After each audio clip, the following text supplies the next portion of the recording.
السلام عليكم ورحمة الله وبركاته.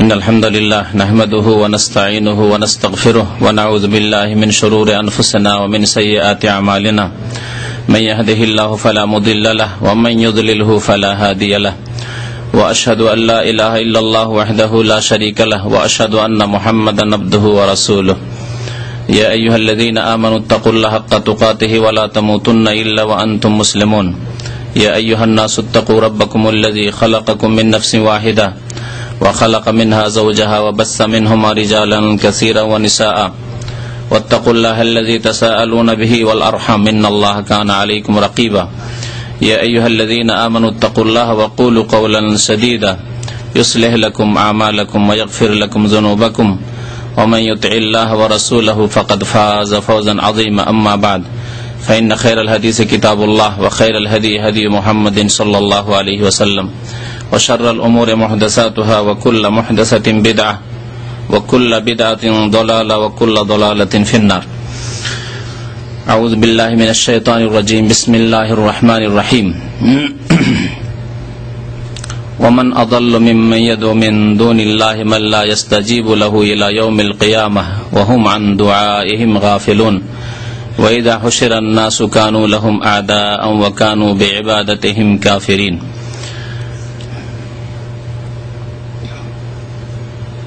মহান আল্লাহ সমস্ত প্রশংসা যে আল্লাহ পাক রব্বুল আলামিন একমাত্র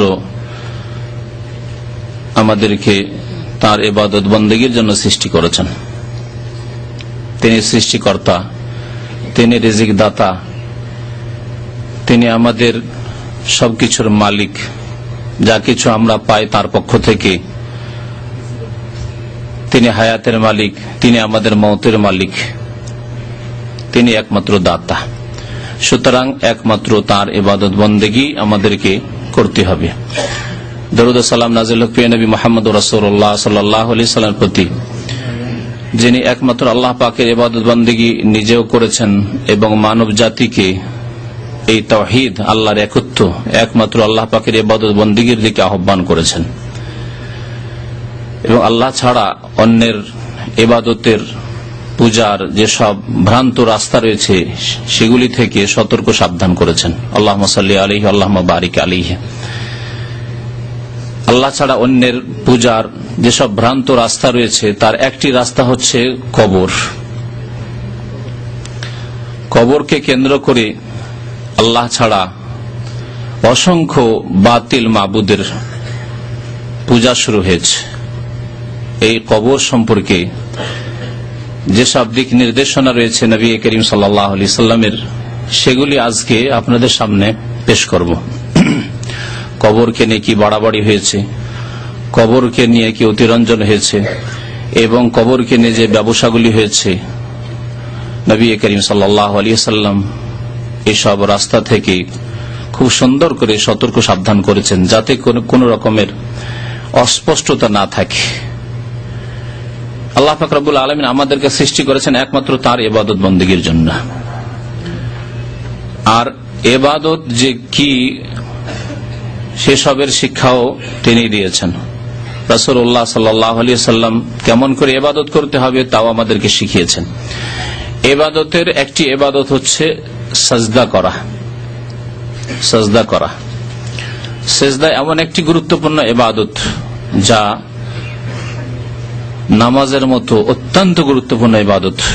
ইসলামের মূল স্তম্ভ কালেমা লা ইলাহা ইল্লাল্লাহ শাহাদাতের পরে তাতে সিজদা একটি গুরুত্বপূর্ণ ইবাদত।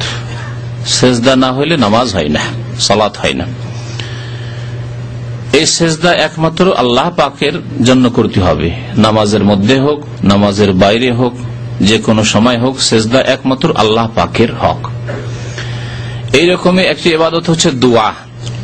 দোয়া একমাত্র আল্লাহ পাকের জন্য, আল্লাহ পাকের ইবাদত। আর দোয়া হুয়াল ইবাদাহ। সহিহ মুসলিমের হাদিসে রয়েছে, নবী করিম সাল্লাল্লাহু আলাইহি ওয়াসাল্লাম ইরশাদ করেছেন, আর দোয়া হুয়াল ইবাদাহ। দোয়াই তো হচ্ছে ইবাদত, দোয়াই ইবাদত। সেই দোয়াই যদি আল্লাহকে না দিয়ে অন্য কাউকে দিয়ে দেন, কখনো আল্লাহকে দেন, কখনো অন্য কাউকে দিয়ে দেন, অন্য কারো কাছে দোয়া করেন, অন্য কাউকে ডাকেন, আহ্বান করেন, তাহলে সেই ইবাদত তো তাদেরকে দিয়ে দিলেন। আর দোয়া হুয়াল ইবাদত, দোয়াই হচ্ছে ইবাদত। সেজদা সম্পর্কে সূরা ফুসসিলাতের আয়াত নম্বর 37 আল্লাহ পাক ইরশাদ করেছেন, অমিন আয়াতিহিল লাইলু ওয়ান নাহারু ওয়াশ শামসু ওয়াল কামার। আল্লাহ পাকের বহু নিদর্শন রয়েছে পৃথিবীতে। নিদর্শনকে কোরআনে কারিমে আয়াত বলা হয়েছে। আয়াতে কৌনিয়া মানে সৃষ্টিগত আয়াত, নিদর্শন। আর আয়াতে শারঈয়া বলে কোরআনে কারিমের আয়াতকে। কোরআনে কারিমের আয়াতকেও আয়াত বলে, অমুক আয়াত, সূরা বাকারার আয়াত, অমুক সূরার আয়াত। আয়াত এগুলি হচ্ছে শারঈ আয়াত, কোরআনে কারিমের আয়াত। আর আয়াতে কৌনিয়া মানে আল্লাহ পাকের সৃষ্টিগত আয়াত, যেগুলি পৃথিবীতে আল্লাহ সৃষ্টি করেছেন তা দেখে আল্লাহকে চেনা যায়, আল্লাহকে জানা যায়, আল্লাহর একত্ব প্রমাণ করা যায়, সেগুলি হচ্ছে আল্লাহ পাকের আয়াত। এই আয়াতগুলির কয়েকটি আয়াত মানে নিদর্শন আল্লাহ পাক উল্লেখ করেছেন। অমিন আয়াতে, আল্লাহ পাকের নিদর্শন সমূহের একটি নিদর্শন হচ্ছে আল্লাইলু, রাত। রাত এসে গেল, সারা পৃথিবী অন্ধকার হয়ে গেল, কেউ সারা পৃথিবীকে আলোকিত করতে পারবে না। কি করে অন্ধকার চলে আসল? যতই আপনি দ্রুত বেগে পালাতে চেষ্টা করেন যে রাতকে আমি স্পর্শ করতে দেব না, আমাকে মানে আলোতেই থাকবো, তারপরে পেছন দিক থেকে জানো তাড়া করে গিয়ে আপনাকে তার অন্ধকার দিয়ে ঢেকে নিচ্ছে। প্লেনে চড়ে সন্ধ্যাবেলা সফর করলে এই বিষয়টি অনুভব হয় যে দিনে চড়লাম আর আবার পশ্চিম দিকে সূর্য যেদিকে যাচ্ছে সেই দিকেই তো আমি পালাচ্ছি, যাচ্ছি, তারপরে এসে আমাকে রাত একবারে এমন ঢেকে নিল, রাত হয়ে গেল রাস্তাতে। নাহার, দিন আল্লাহ পাকের একটি নিদর্শন। অশামস, সূর্য আল্লাহ পাকের একটি নিদর্শন। ওয়াল কামার, চন্দ্র আল্লাহ পাকের নিদর্শন। এগুলি দেখে আল্লাহ পাককে জানা যায়, চেনা যায়। এগুলি কি এমনিতে সৃষ্টি হয়ে গেছে, এমনিতে তৈরি হয়ে গেছে? এসবের সৃষ্টিকর্তা কেউ নাই? অবশ্যই আছে। ছোটখাটো একটা বস্তু থাকলেও, দেখলেও আপনি একেবারে সাথে সাথে বলবেন যে হ্যাঁ এটা কেউ তৈরি করেছে, কোন জায়গায় তৈরি হয়েছে। তাহলে এইসব বিশাল আল্লাহ পাকের সৃষ্টি এমনিতে সৃষ্টি হয়ে গেছে? এসবের সৃষ্টিকর্তাই হচ্ছেন আল্লাহ, যিনি রব্বুল আলামিন, যিনি খালিক, যিনি রাজিক। সুতরাং লা তাসজুদু লিশ-শামসি ওয়ালা লিল-কামার, তোমরা সূর্যকেও সিজদা করিও না আর চন্দ্রকেও সিজদা করিও না। আল্লাহ পাকের এগুলি নিদর্শন, আল্লাহকে চেনার উপায়। এগুলি রব নয়, এগুলির মাধ্যমে রবকে চেনবে। ওয়াসজুদু লিল্লাহিল্লাযী খালাকাহুন্না, সেই সত্তাকে সিজদা করো যিনি এ সমস্ত বস্তুকে সৃষ্টি করেছেন।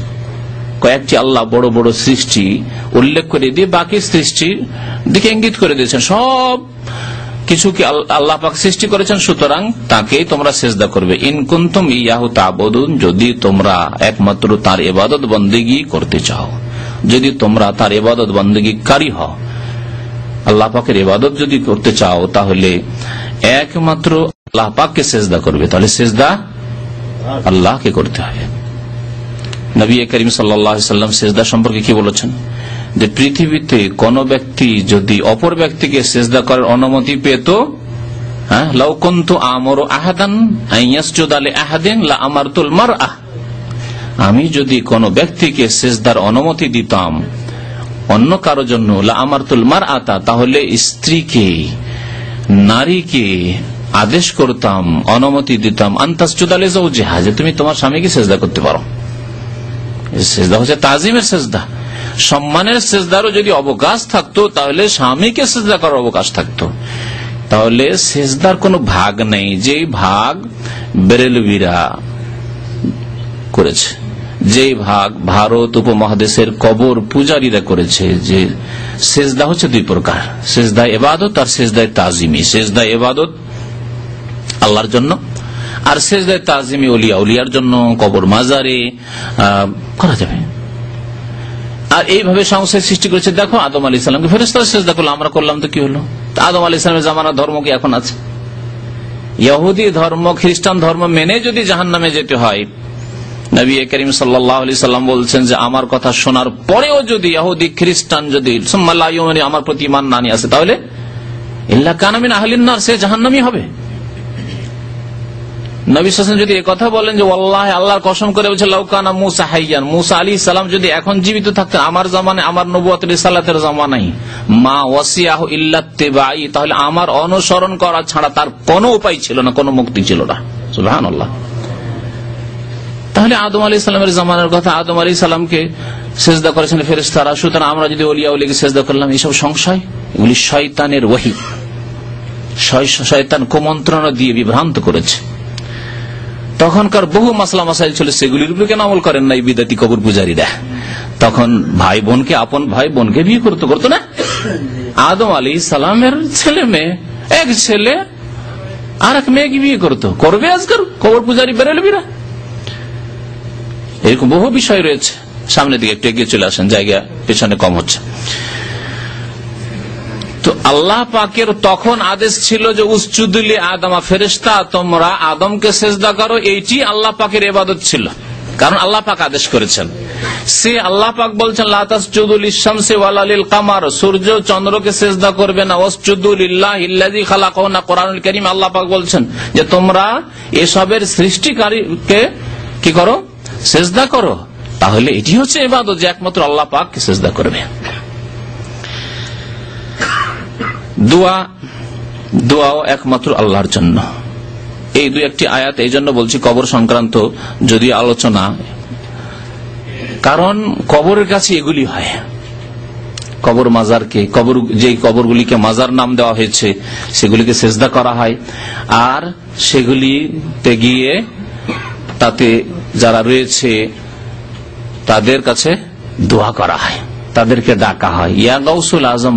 সেখানে গিয়েও না, দূর থেকেও, হাজার হাজার মাইল দূর থেকেও ডাকা, ইয়া গাউসুল আজম মাদাদ, আব্দুল কাদের জিলানীকে ডাকছে। ইয়া খাজা বাবা মাদাদ, সুদূর বাংলাদেশ থেকে খাজা মঈনুদ্দিন চিশতিকে ডাকছে। এই ডাকা, ইয়া খাজা বাবা মাদাদ, সাহায্য করো, ইয়া গাউসুল আজম মাদাদ, ইয়া হাসান ইয়া হুসাইন শাইআন লিল্লাহ, ইয়া আলী শাইআন লিল্লাহ, এসব হচ্ছে দোয়া। নবী সাল্লাল্লাহু আলাইহি ওয়াসাল্লাম কি বলেছেন? আদ-দুআউ হুয়াল ইবাদত, দোয়াই হচ্ছে ইবাদত। তাহলে এরা কি করলো? এদের ইবাদত করলো, এদের ইবাদত করলো, যাদেরকে ডাকলো, আহ্বান করলো, তাদের ইবাদত করলো। আল্লাহ পাক ইরশাদ করেছেন সূরা জিনের আয়াত নম্বর 18-তে, ওয়া আন্নাল মাসাজিদা লিল্লাহি ফালা তাদউ মা'আল্লাহি আহাদা, নিশ্চয় মসজিদ সমূহ আল্লাহর জন্য, একটি অর্থ এর। আর একটি অর্থ হচ্ছে মাসাজিদ সিজদার স্থান আল্লাহর জন্য, মসজিদই হচ্ছে সিজদার স্থান, এই জন্য মসজিদকে মসজিদ বলা হয়। সিজদার স্থান আল্লাহর জন্য, এ সারা পৃথিবী আল্লাহর। সুতরাং কাকে সিজদা করবে? ফালা তাদউ মা'আল্লাহি আহাদা, আল্লাহ ছাড়া কাউকে সিজদাও করবেন না, আল্লাহ ছাড়া কারো কাছে দোয়াও করবেন না। প্রথম অংশে আল্লাহ সিজদার কথা বললেন, মাসাজিদুল্লাহ আল্লাহর মসজিদ, আর ফালা তাদউ মা'আল্লাহি আহাদা, যেমন সিজদার হুকুম তেমনি দোয়ার হুকুম, দোয়ার বিধান। সেজন্য আল্লাহ পাক বলছেন আল্লাহর সাথে আর কাউকে আহ্বান করবে না, কারো কাছে দোয়া করবে না। ফালা তাদউ মা'আল্লাহি আহাদা। তাহলে শিরক কুফরি মানে এই নয় যে আল্লাহকে ডাকে না, শুধু গায়রুল্লাহকে ডাকছে, পীরকে ডাকছে, জিলানীকে ডাকছে, চিশতিকে ডাকছে, এটি শিরক কুফরি শুধু না, এটি তো শিরক কুফরি আছে। মা আল্লাহ, আল্লাহর সাথে, মানে আল্লাহকেও ডাকছো, আর জিলানী চিশতিকেও ডাকছো, হাসান হোসেনকেও ডাকছো, এই হচ্ছে শিরক। ভাগ করে দেওয়া, কিছু আল্লাহকে দিলাম, কিছু এদেরকে দিলাম, কিছু সেজদা আল্লাহর জন্য, নামাজের সেজদা আল্লাহর জন্য, মাজারে গিয়ে ওরসের সেজদা পীর ওলির জন্য, বাবার জন্য। দোয়া মোনাজাত যখন করলাম, মসজিদে করলাম, আরাফাই করলাম, তো আল্লাহর কাছে। আর যখন কবর মাজারে ওরসে গেলাম, বা যখন বেশি বালা মুসিবতে পড়লাম, তখন পীর বাবার কাছে।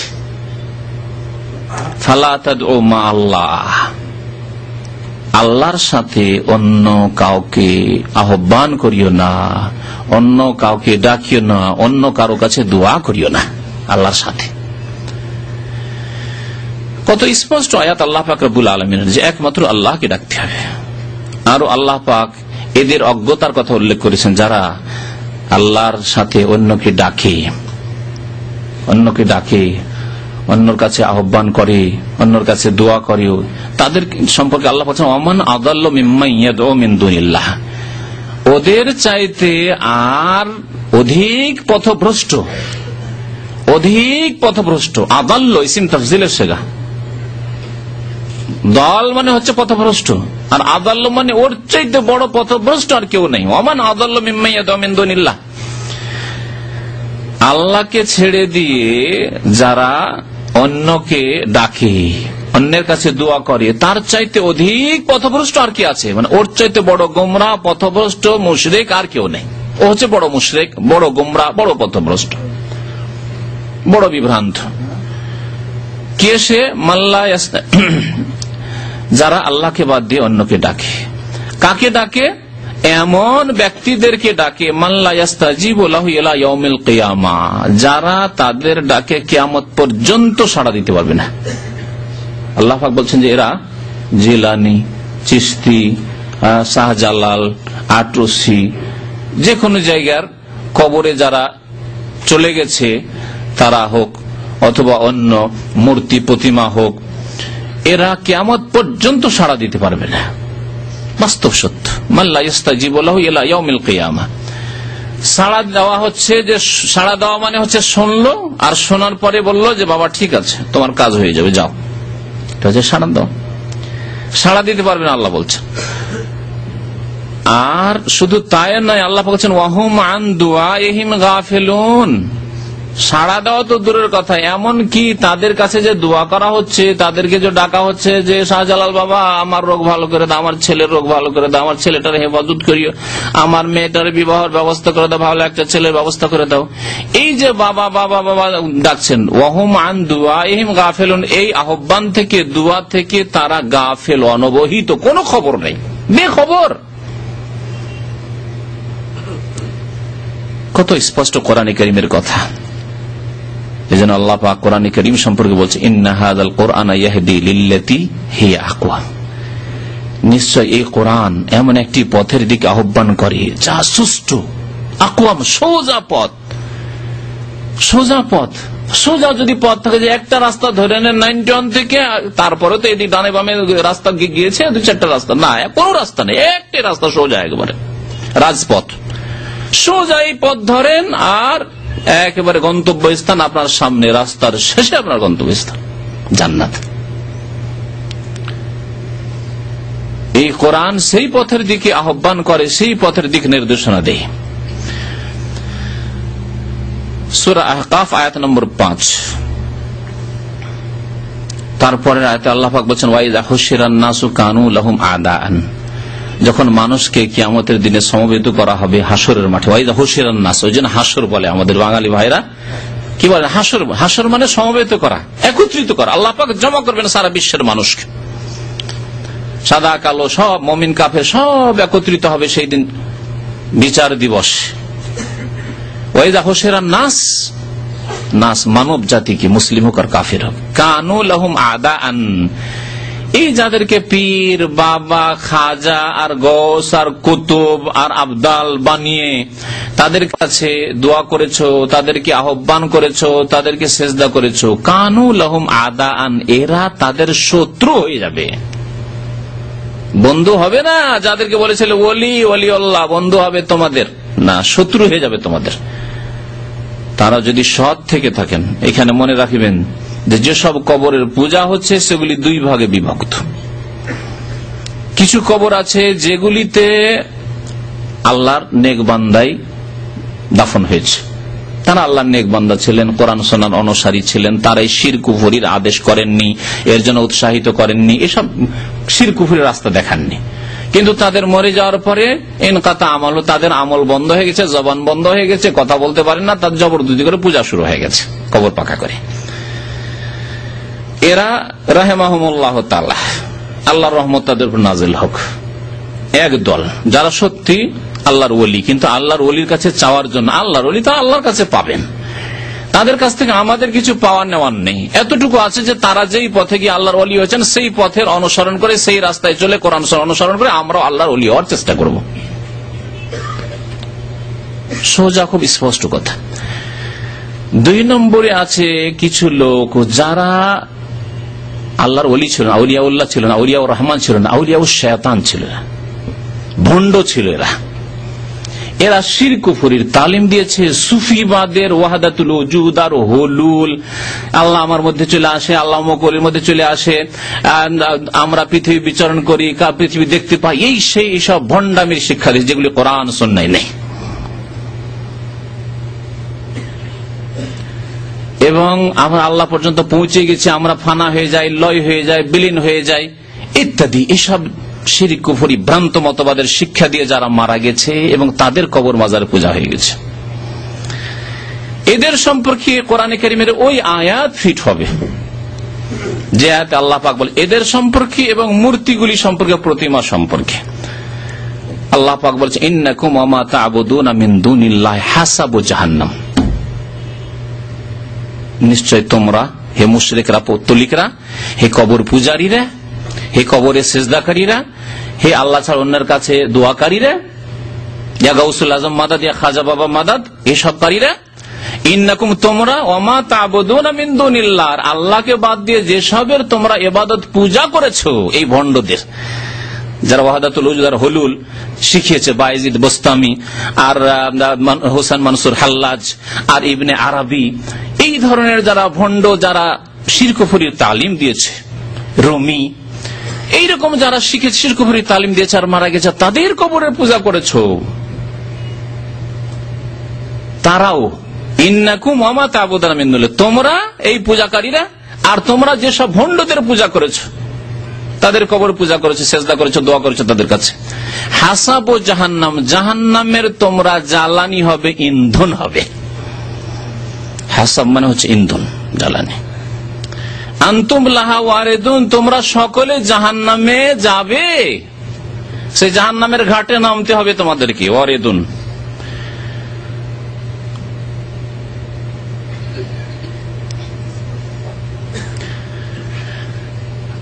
আর তৃতীয় বলা যেতে পারে, যদিও 2 ভাগ করলাম, তৃতীয় আরেক ভাগ বলা যেতে পারে, বেশ কিছু কবরকে মাজার বানানো হয়েছে, যেসব কবরে আল্লাহর ওলি নাই আর শয়তানের ওলি নাই, ভুয়া কবর, একেবারে ব্যবসার কবর, কিছুই নেই, তাতে কেউ কোনোদিন দাফন হয়নি।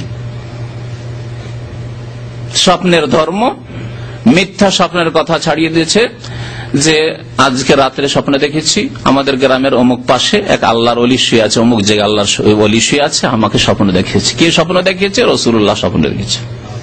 প্রথম কথা, হয়তো তার ব্যবসা করার ইচ্ছা ছিল, পেটের ব্যবসাতে, বিনা পুঁজির ব্যবসা খুব ফলপ্রসূ, বাংলাদেশে ভারতে কবর মাজারের ব্যবসা খুব ফলপ্রসূ ব্যবসা, সেই ব্যবসায় শুরু করেছে। অথবা সে শয়তানকে দেখেছে, কারণ শিরক কুফরির শিক্ষা আল্লাহ বা তার রাসূল দিতে পারে না। তাহলে কবর মাজারগুলিকে 3 ভাগে ভাগ করা যেতে পারে, কবর মাজারগুলিকে 3 ভাগে ভাগ করা যেতে পারে। আল্লাহর নেক বান্দা শুনে আছে যারা শিরক কুফরি থেকে নিষেধ করেছেন, তারা ইনশাআল্লাহ তাআলা জান্নাতি এবং নেক সৎ রহমতুল্লাহ আলাইহিম, এবং তাদের উদাহরণ ওই রকমই যেমন ঈসা আলাইহিস সালামের সাথে খ্রিস্টান জগৎ করেছে। কাল কিয়ামতে ঈসা আলাইহিস সালামকে আল্লাহ পাক রব্বুল আলামিন জিজ্ঞাসা করবেন, তাকে জবাবদিহি করতে হবে, তার শাসানিমূলক নয়। জিজ্ঞাসা করবেন এই খ্রিস্টান জগৎ যারা তৃতীয়বাদে বিশ্বাসী হয়ে কুফরি করেছে, শিরক করেছে, তাদেরকে শাসন করার জন্য এবং তাদেরকে দেখিয়ে দেওয়ার জন্য যে দেখো তোমাদের যে দাবি ছিল যে ঈসা আলাইহিস সালাম তোমাদেরকে এই ভ্রান্ত শিরক কুফরির তালিম শিক্ষা দিয়েছে, সেটা ভুল তোমাদের, এবং তোমরা জাহান্নামী। ঈসা আলাইহিস সালাম আমার সঠিক দিন তোমাদের পর্যন্ত পৌঁছিয়েছিল। ওয়াইয ক্বালা আল্লাহু ইয়া ঈসা ইবনে মারইয়াম আনতা কুলতা লিন-নাস ইত্তাখিযুনি ওয়া উম্মি ইলাহাইন মিন দুনিল্লাহ। সূরা মায়েদা আল্লাহ পাক রব্বুল শেষ রুকুতে ইরশাদ করছেন, শেষ রুকুর প্রথম আয়াত, ওয়াইয ক্বালা আল্লাহু ইয়া ঈসা ইবনে মারইয়াম, যখন আল্লাহ পাক বলবেন কাল কিয়ামতে, হে ঈসা ইবনে মারইয়াম, মারইয়ামের ছেলে ঈসা, আনতা কুলতা লিন-নাস, তুমি কি মানব জাতিকে বলেছিলে ইত্তাখিযুনি, আমাকে, ওয়া উম্মি, আমার মাকে, ইলাহাইন মিন দুনিল্লাহ, আল্লাহর সাথে বা আল্লাহকে বাদ দিয়ে আমাদেরকে 2 ইলাহ, 2 উপাস্য, 2 মাবুদ বানিয়ে নিও, আর এই 3 খোদা, 3 ইলাহ, 3 মাবুদের পূজা করিও। এই কথা তুমি শিখিয়েছিলে খ্রিস্টান জগৎকে। আল্লাহ পাক জিজ্ঞাসা করবেন ঈসা আলাইহিস সালামকে। ঈসা আলাইহিস সালাম জবাব দেবেন, লম্বা কথা রয়েছে, সেদিকে ঢুকলে আমাদের আসল আলোচনা হবে না। তারপরে আর কিছুটা বলি, তখন তিনি বলেন কালা সুবহানাকা, আল্লাহ তুমি পাক ও পবিত্র, তোমার পবিত্রতা ঘোষণা করি, সুবহানাল্লাহ বলি, সুবহানাকা মা ইয়াকুনু লি আন আকুলা মা লাইসা লি বিহাক, আমার পক্ষে হতেই পারে না যে এমন কথা বলবো যেটি আমার অধিকার নয়, হক নয়। আল্লাহ তোমার অধিকার, এটি উলুহিয়াত, ইবাদত, বন্দেগী, এলা মাবুদ হওয়া, এটি তোমার অধিকার একমাত্র আল্লাহ। কখনো এই কথা আমি শিখাতে পারি না যে আমার পূজা করিও, আমাকে সান অফ গড বানিয়ে দিও, হ্যাঁ, ঈশ্বরের পুত্র, আল্লাহর পুত্র বানাই, এসব কথা কখনো আমি শিখাইনি। ইন কুনতু কুলতুহু ফাকাদ আলিমতা, আল্লাহ যদি আমি বলে থাকি তুমি অবশ্যই আলিমুল গায়ব, তুমি জানো, আমি বলিনি আল্লাহ। ইন কুনতু কুলতুহু ফাকাদ আলিমতা তা'লামু মা ফি নাফসি, আল্লাহ আমার মনের কথা তুমি জানো, ওয়ালা আ'লামু মা ফি নাফসি, তোমার মনে যে তোমার ইচ্ছায় কি আছে আমাকে কেন আল্লাহ জিজ্ঞাসা করছো, আমি তো জানি না আল্লাহ। তারপরে আল্লাহ পাকের কাছে তার দরখাস্ত রয়েছে, ওয়াকুনতু আলাইহিম শাহীদাম মা দুমতু ফীহিম, আল্লাহ আমি যতদিন তাদের মাঝে ছিলাম ততদিন তো আমি সাক্ষী ছিলাম, ততদিন আমি দেখেছি। ফালাম্মা তাওয়াফাইতানি, যখন আমাকে উঠিয়ে নিয়েছো, তাওয়াফা মানে ওয়াফাত দেওয়া হয়, ইন্তেকাল হয়, তাওয়াফা মানে গ্রহণ করে নেওয়া হয়, যখন আকাশে গ্রহণ করে নিয়েছো, আমাকে উঠিয়ে নিয়েছো, কুনতা আনতার রাকিব আলাইহিম, আল্লাহ তুমি এখন দেখাশোনার মালিক, আমি তো কিছুই জানি না কি করে চলা তা পৃথিবীতে। ওয়ান্তা আলা কুল্লি শাইইন শাহীদ মা কুলতু লাহুম ইল্লা মা আমারতানি বিহি, আল্লাহ আমি কিছুই বলিনি, একমাত্র সেই কথাই তাদেরকে বলেছি যার তুমি আদেশ করেছিলে, আনে আবুদুল্লাহ রাব্বি ওয়া রাব্বাকুম, যে তোমরা একমাত্র আল্লাহ পাকের ইবাদত বন্দেগী করবে, যিনি আমার রব, ঈসা আলাইহিস সালাম বলছেন, ওয়া রাব্বাকুম, তোমাদের রব, আনে আবুদুল্লাহ রাব্বি ওয়া রাব্বাকুম। وكنت عليهم شهيدا ما دمت فيهم فلما توفيتني كنت أنت الرقيب عليهم وأنت على كل شيء شهيد। তারপরে দোয়া করছে ইন তুআযিবহুম ফাইন্নাহু ইবাদুক, আল্লাহ তাদেরকে যদি শাস্তি দাও তো তোমারই বান্দা, তোমারই বান্দা। ওয়া ইন তাগফির লাহুম, আল্লাহ যদি তোমার কাছে মাফ থাকে, মার্জনা থাকে তাদের জন্য, তো আনতা আলা কুল্লি শাইইন কাদির, তাহলে তুমি সর্বশক্তিমান।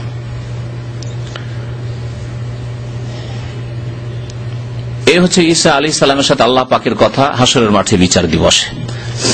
আল্লাহ পাক রব্বুল আলামিন কোরআনে আয়াতেও বলেছেন যে ওই যে আয়াতের কথা বললাম যে তোমরা এবং তোমরা যেসবের পূজা করেছো তারা জাহান্নামের ইন্ধন হবে, তারপরের আয়াতে রয়েছে ইন্নাল্লাযীনা সাবাকাত লাহুম মিনাল হুসনা উলাইকা আনহা মুবআদুন, যাদের জন্য আল্লাহ পাকের পক্ষ থেকে জান্নাতের ঘোষণা হয়ে গেছে আগে থেকে, সাবাকাত লাহুম মিনাল হুসনা, হুসনা জান্নাত, যে তারা সৎকর্মশীল ছিল এবং তারা জান্নাতি, এর কথা হয়, অর্থাৎ আল্লাহর নেক বান্দা। ঈসা আলাইহিস সালাম যদি তার পূজা করা হয়েছে, আল্লাহর নেক বান্দা, আল্লাহর ওলি যারা, তারা শিরক কুফরির আদেশ দেন, কোরআন সুন্নাহর প্রচার করেছেন কিন্তু তাদের পূজা করেছে, তাদের কবর পাকা করেছে এরা, উলাইকা আনহা মুবআদুন, এদেরকে জাহান্নাম থেকে দূরে রাখা হবে, এরা জাহান্নামের ইন্ধন হবে না। তাহলে যে ভাগ করলাম কবরে যারা চলে গেছে এবং সেসব কবরে পূজা হচ্ছে মাজার বানিয়ে দিয়ে, সেসবের প্রথম শ্রেণী যারা, তাদের সম্পর্কে আল্লাহ বলছেন উলাইকা আনহা মুবআদুন, তারা জাহান্নাম থেকে দূরে থাকবে, কারণ তারা সৎকর্মশীল ছিলেন এবং তারা কোরআন সুন্নাহর অনুসারী ছিলেন, তারা সঠিক রাস্তা দেখিয়েছেন, বিভ্রান্ত মানুষকে করেননি। আল্লাহ পাক রব্বুল আলামিন আরো সূরা ফাতিরের আয়াত নম্বর 13, 14 তে ইরশাদ করেছেন ওয়াল্লাযীনা তাদউনা মিন দুনিহি মা ইয়ামলিকুনা মিন কিতমির, এই যে কবর মাজার পাকা করে তাদের কাছে নজরে নিয়াজ পেশ করা, মান্নত পেশ করা, খাসি মোরগ জবাই করা, আর সেখানে গিয়ে আশা রাখা কিছু পাবো, কিছু চাইবো, কিছু নেব, এসব যে আশা, এসব আশা হচ্ছে নিরাশা, এসব আশা হচ্ছে নিরাশা, কোনো আশা নেই, ভ্রান্ত কথা, মরিচিকা, সব হচ্ছে মরিচিকা। মরিচিকা বুঝেন? হ্যাঁ, নদীর চরে যে বালি থাকে আর চিকচিক চিকচিক করে দূর থেকে, বালি না পানি? হ্যাঁ, বালি, কিন্তু দূর থেকে মনে হয় যে পানি, একে বলে মরিচিকা। পানির আশায় যাচ্ছেন কিন্তু পানি পাচ্ছেন শুধু বালি আর বালি।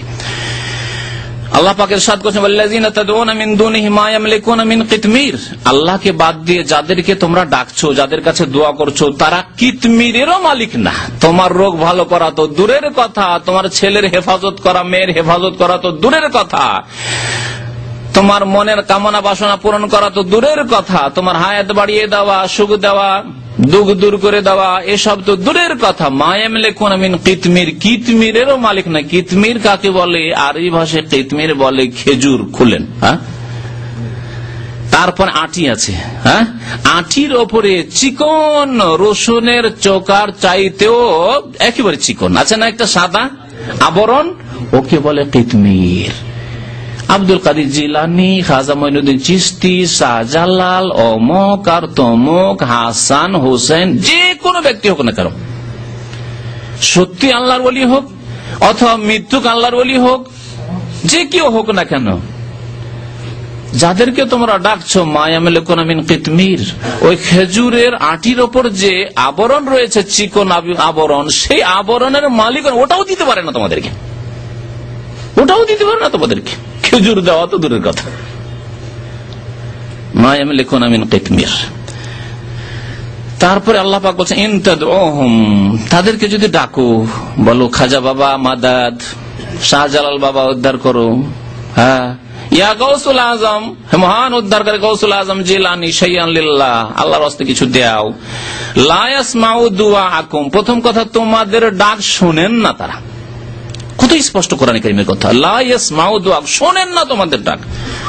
ওয়ালাউ সামিউ, যদি সামান্য কিছু সময়ের জন্য ধরেই নিলাম, আমরা সাপোজ ধরি না, ধরেই নিলাম, আসলে মানি না কিন্তু ধরেই নিলাম, মনে করো, ওয়ালাউ সামি, যদি শোনেও, মাস্তাজাবু লাকুম, তোমাদের ডাকের জবাব দিতে পারবে না, ডাকে সাড়া দিতে পারবে না।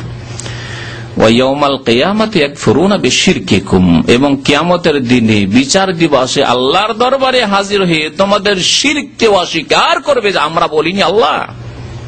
যেমন ঈসা আলাইহিস সালাম অস্বীকার করবেন, তেমন এই সৎ আল্লাহর বান্দা, আল্লাহর ওলি যারা, তারা অস্বীকার করবেন। ওয়ালা ইউনাব্বিউকা মিসলু খাবীর, আল্লাহ পাক যিনি সূক্ষ্ম খবর রাখেন তার মতো তোমাদেরকে সঠিক কথা আর কেউ বলতে পারে না। আল্লাহ স্বয়ং তোমাদেরকে বলছেন যে খবরদার তাদেরকে ডাকিও না। ওয়ালা ইউনাব্বিউকা মিসলু খাবীর, আল্লাহ বলছেন যে এই করো, আর তোমরা মাজার নিয়ে ব্যস্ত, কবর নিয়ে ব্যস্ত। কবর সম্পর্কে যেসব কাজ হয় তার একটি হচ্ছে কবরগুলিকে পাকা করা বা সেজদার স্থানে পরিণত করা। এটা বিভিন্ন রকম ভাবে হয়ে থাকে। এক হচ্ছে, প্রথম যেটা শুরু হয়েছে, আল্লাহর নেক বান্দা, বিশিষ্ট ব্যক্তি, আলেমে দ্বীন, বুজুর্গ মানুষ ছিলেন, পীর ছিলেন, সুতরাং মসজিদের এক সাইডে কবর দাও। ভারত উপমহাদেশে বা যেসব দেশে কবর মাজার পূজা শুরু হয়েছে তার প্রথম সূত্রপাত হয়েছে এইভাবে, মসজিদে কবর দেওয়া। মসজিদ আগে থেকে ছিল, মসজিদের বারান্দায় কবর দিয়ে দিল, মসজিদের এক সাইডে কবর দিল, কিছুদিন পরে মসজিদটা বড় করতে হইলো, দিল, বড় করে চারিদিকে নামাজ হচ্ছে, মধ্যখানে কবর, পিছনে কবরকে সামনে করে নামাজ হচ্ছে। আছে না মসজিদ, বহু মসজিদ এরকম, বহু মসজিদ আছে এরকম হয়েছে। এর উল্টো একটা হয়েছে, কবর আগে হয়ে গেছে, এত বুজুর্গ লোক, এত আল্লাহওয়ালা লোক, সুতরাং কি করতে হবে, মসজিদ বানিয়ে দিয়ে ওপর নামাজও পড়বো, তাহলে জিয়ারতের জন্য সেজে প্রস্তুতি নিয়ে আসতে হবে না, 5 ওয়াক্ত জিয়ারত হইতেই থাকবে। দেখবেন অধিকাংশ, বরং সবগুলি বিদাতের ক্ষেত্রে একটি সৎ উদ্দেশ্য অবশ্যই কাজ করেছে, কিন্তু সৎ উদ্দেশ্য হলেও যেহেতু কোরআন হাদিস বিরোধী, সেই জন্য হয় বিদাত, কমের পক্ষে না হলে শিরক। বিদাত কোনদিনই চুরি ডাকাতির মতো খারাপ নিয়তে করা হয়নি, কিন্তু চুরি ডাকাতির চাইতে খারাপ কাজ করেছে বিদাত করে। আল্লাহর ওলিরা, এদের জিয়ারত করা উচিত। বড় বিয়াদবি হচ্ছে যে মাসকে মাস আমরা সেখানে তাদের কবরের কাছে যেতে পারি না, একটা কাজ করি, ওই মসজিদ বানিয়ে দিই ওর উপরে, তাহলে মসজিদে 5 ওয়াক্ত মুসল্লিরা আসতেই থাকবে, জিয়ারত হইতেই থাকবে। কবর আগে থেকে ছিল, মসজিদ বানিয়েছে কবরের ওপর, অথবা মসজিদ আগে থেকে ছিল, মসজিদের মধ্যে কবর দিয়ে দিচ্ছে। কাজী নজরুল ইসলাম কবি, আর আমার এই সমালোচনার মানে এই নয় যে শ্রদ্ধা নেই, আপন জায়গায় কবি হিসাবে তার শ্রদ্ধা আছে, কিন্তু তারা আকিদার ইতিম ছিলেন, সঠিক ইসলাম সম্পর্কে তাদের কোনো জ্ঞান ছিল না। তার একটি গীতি, নজরুল গীতি বলে একটি গীতির বই আছে, অনেক কাল আগে পড়েছিলাম, মসজিদের পাশে আমার কবর দিও ভাই, মুয়াজ্জিনের আজান যেন আমি শুনতে পাই। মুয়াজ্জিনের আজান যেন আমি শুনতে পাই। প্রথম কথা, মুয়াজ্জিন আজান তুমি শুনবে কি করে, কোথায় আছে কথা? আর ধরেই নিলাম শুনলে ফায়দাই কি আছে তোমার?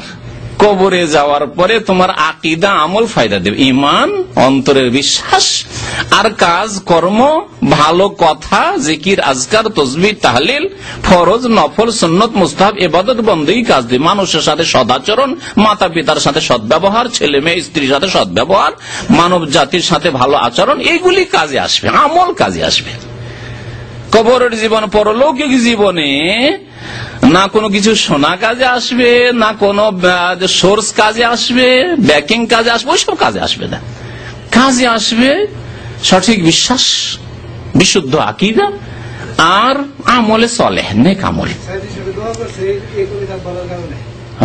দোয়া করেছে আল্লাহ পাক হিদায়াত করে যাদের আকীদার ইয়তিম, ও আর আকীদার। তো যাই হোক, কি বলছিলাম, আপনারা অন্যদিকে চলে যান, প্রশ্নগুলি একটু পরেই করেন বা এগুলি আর কি নোট। কি বলছিলাম, কবরবাসী আজান শুনবে, এসব ভ্রান্ত আকীদা। আমি দীর্ঘদিন আগে, মদিনা আসার আগে এক মাদ্রাসার শিক্ষক ছিলাম। তোর পাশে এক মন্ত্রীর বাড়ি, মুসলিম মন্ত্রী, আমাদের পশ্চিমবঙ্গের, আমাদের এলাকা থেকে জিতর খুব প্রভাবশালী মন্ত্রী, একজন গোটা ভারতের রেল মন্ত্রী থেকেছে, অনেকে জানেন। হ্যাঁ, এ গনি খান চৌধুরী, মানে আবুল বরকাত আতাউর রহমান গনি খান চৌধুরী, এত বড় নাম, বাঙালি নাম, সত্যি বাঙালি নাম। তো এই চৌধুরী সাহেবের বাড়ি প্রায় তো উনি থাকতেন না, কিন্তু অন্যান্য হারেসরা থাকতো, সিকিউরিটি থাকতো। পাশে একটি মসজিদ আছে, ওই মসজিদের বারান্দায় পাশে ওর বাবার আবুল হায়াত চৌধুরীর কবর দিয়েছে। মসজিদের মুয়াজ্জিন হচ্ছে বেরেলভী, কবর পূজারী। একদিন মসজিদের মুয়াজ্জিনের সাথে ঘুরতে ফিরতে গিয়েছে, ওখানে দেখা সাক্ষাৎ, গল্প স্বল্প হইল। আজান দিয়ে দেখি মুয়াজ্জিন টান দিয়েছে, নামাজ পড়াপড়ি নেই, ডিউটি হচ্ছে আজান দেওয়া। মজার কথা, আজান দিয়ে টান দিয়েছে। জিজ্ঞাসা করলাম, আমরা নামাজ পড়বো মসজিদে গিয়ে, যেহেতু ওখানে মাগরিব হয়ে গেছে। মুয়াজ্জিন সাহেবকে জিজ্ঞাসা, মসজিদের বাইরে চলে যাচ্ছে। মুয়াজ্জিন কোথায় যাচ্ছেন? বলছে, আমার ডিউটি হচ্ছে আজান দেওয়া, আমার ডিউটি হচ্ছে আজান দেওয়া। কারণ মন্ত্রী সাহেব বলেছেন, মন্ত্রী সাহেব সেদিন বাড়িতে ছিলেন, মন্ত্রী সাহেব বলেছেন, প্রভাবশালী মন্ত্রী, এবং মুসলিম জাতির অনেক ফায়দা, অনেক মুসলিম তার মাধ্যমে চাকরি পেয়েছে, রেলে, বিভিন্ন ডিপার্টমেন্টে, তার আগে বিদ্যুতে ছিলেন তিনি। যাই হোক, তো কিন্তু আকীদা, ভ্রান্ত আকীদা। মন্ত্রী সাহেবের অর্ডার যে 5 ওয়াক্ত টাইম টু টাইম আজান হইতে হবে, কারণ আমার আব্বা ওখানে শুয়ে আছে, যতক্ষণ আমার আব্বা আজানটা 5 ওয়াক্ত শুনতে পায়। বুঝলেন? তাহলে আমাদের বিদ্যার উৎস হচ্ছে নজরুল গীতি, কোরআন সুন্নাহ নয়। মন্ত্রী সাহেবের বিদ্যার উৎস হচ্ছে নজরুল গীতি। মসজিদের পাশে আমার কবর দিও ভাই, মুয়াজ্জিনের আজান যেন আমি শুনতে পাই, কোরআন সুন্নাহ নয়।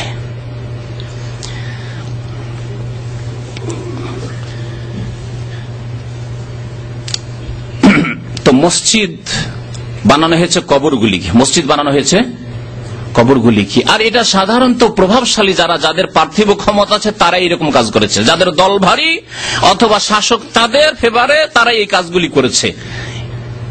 এর প্রমাণ কোরআনে কারীমে রয়েছে।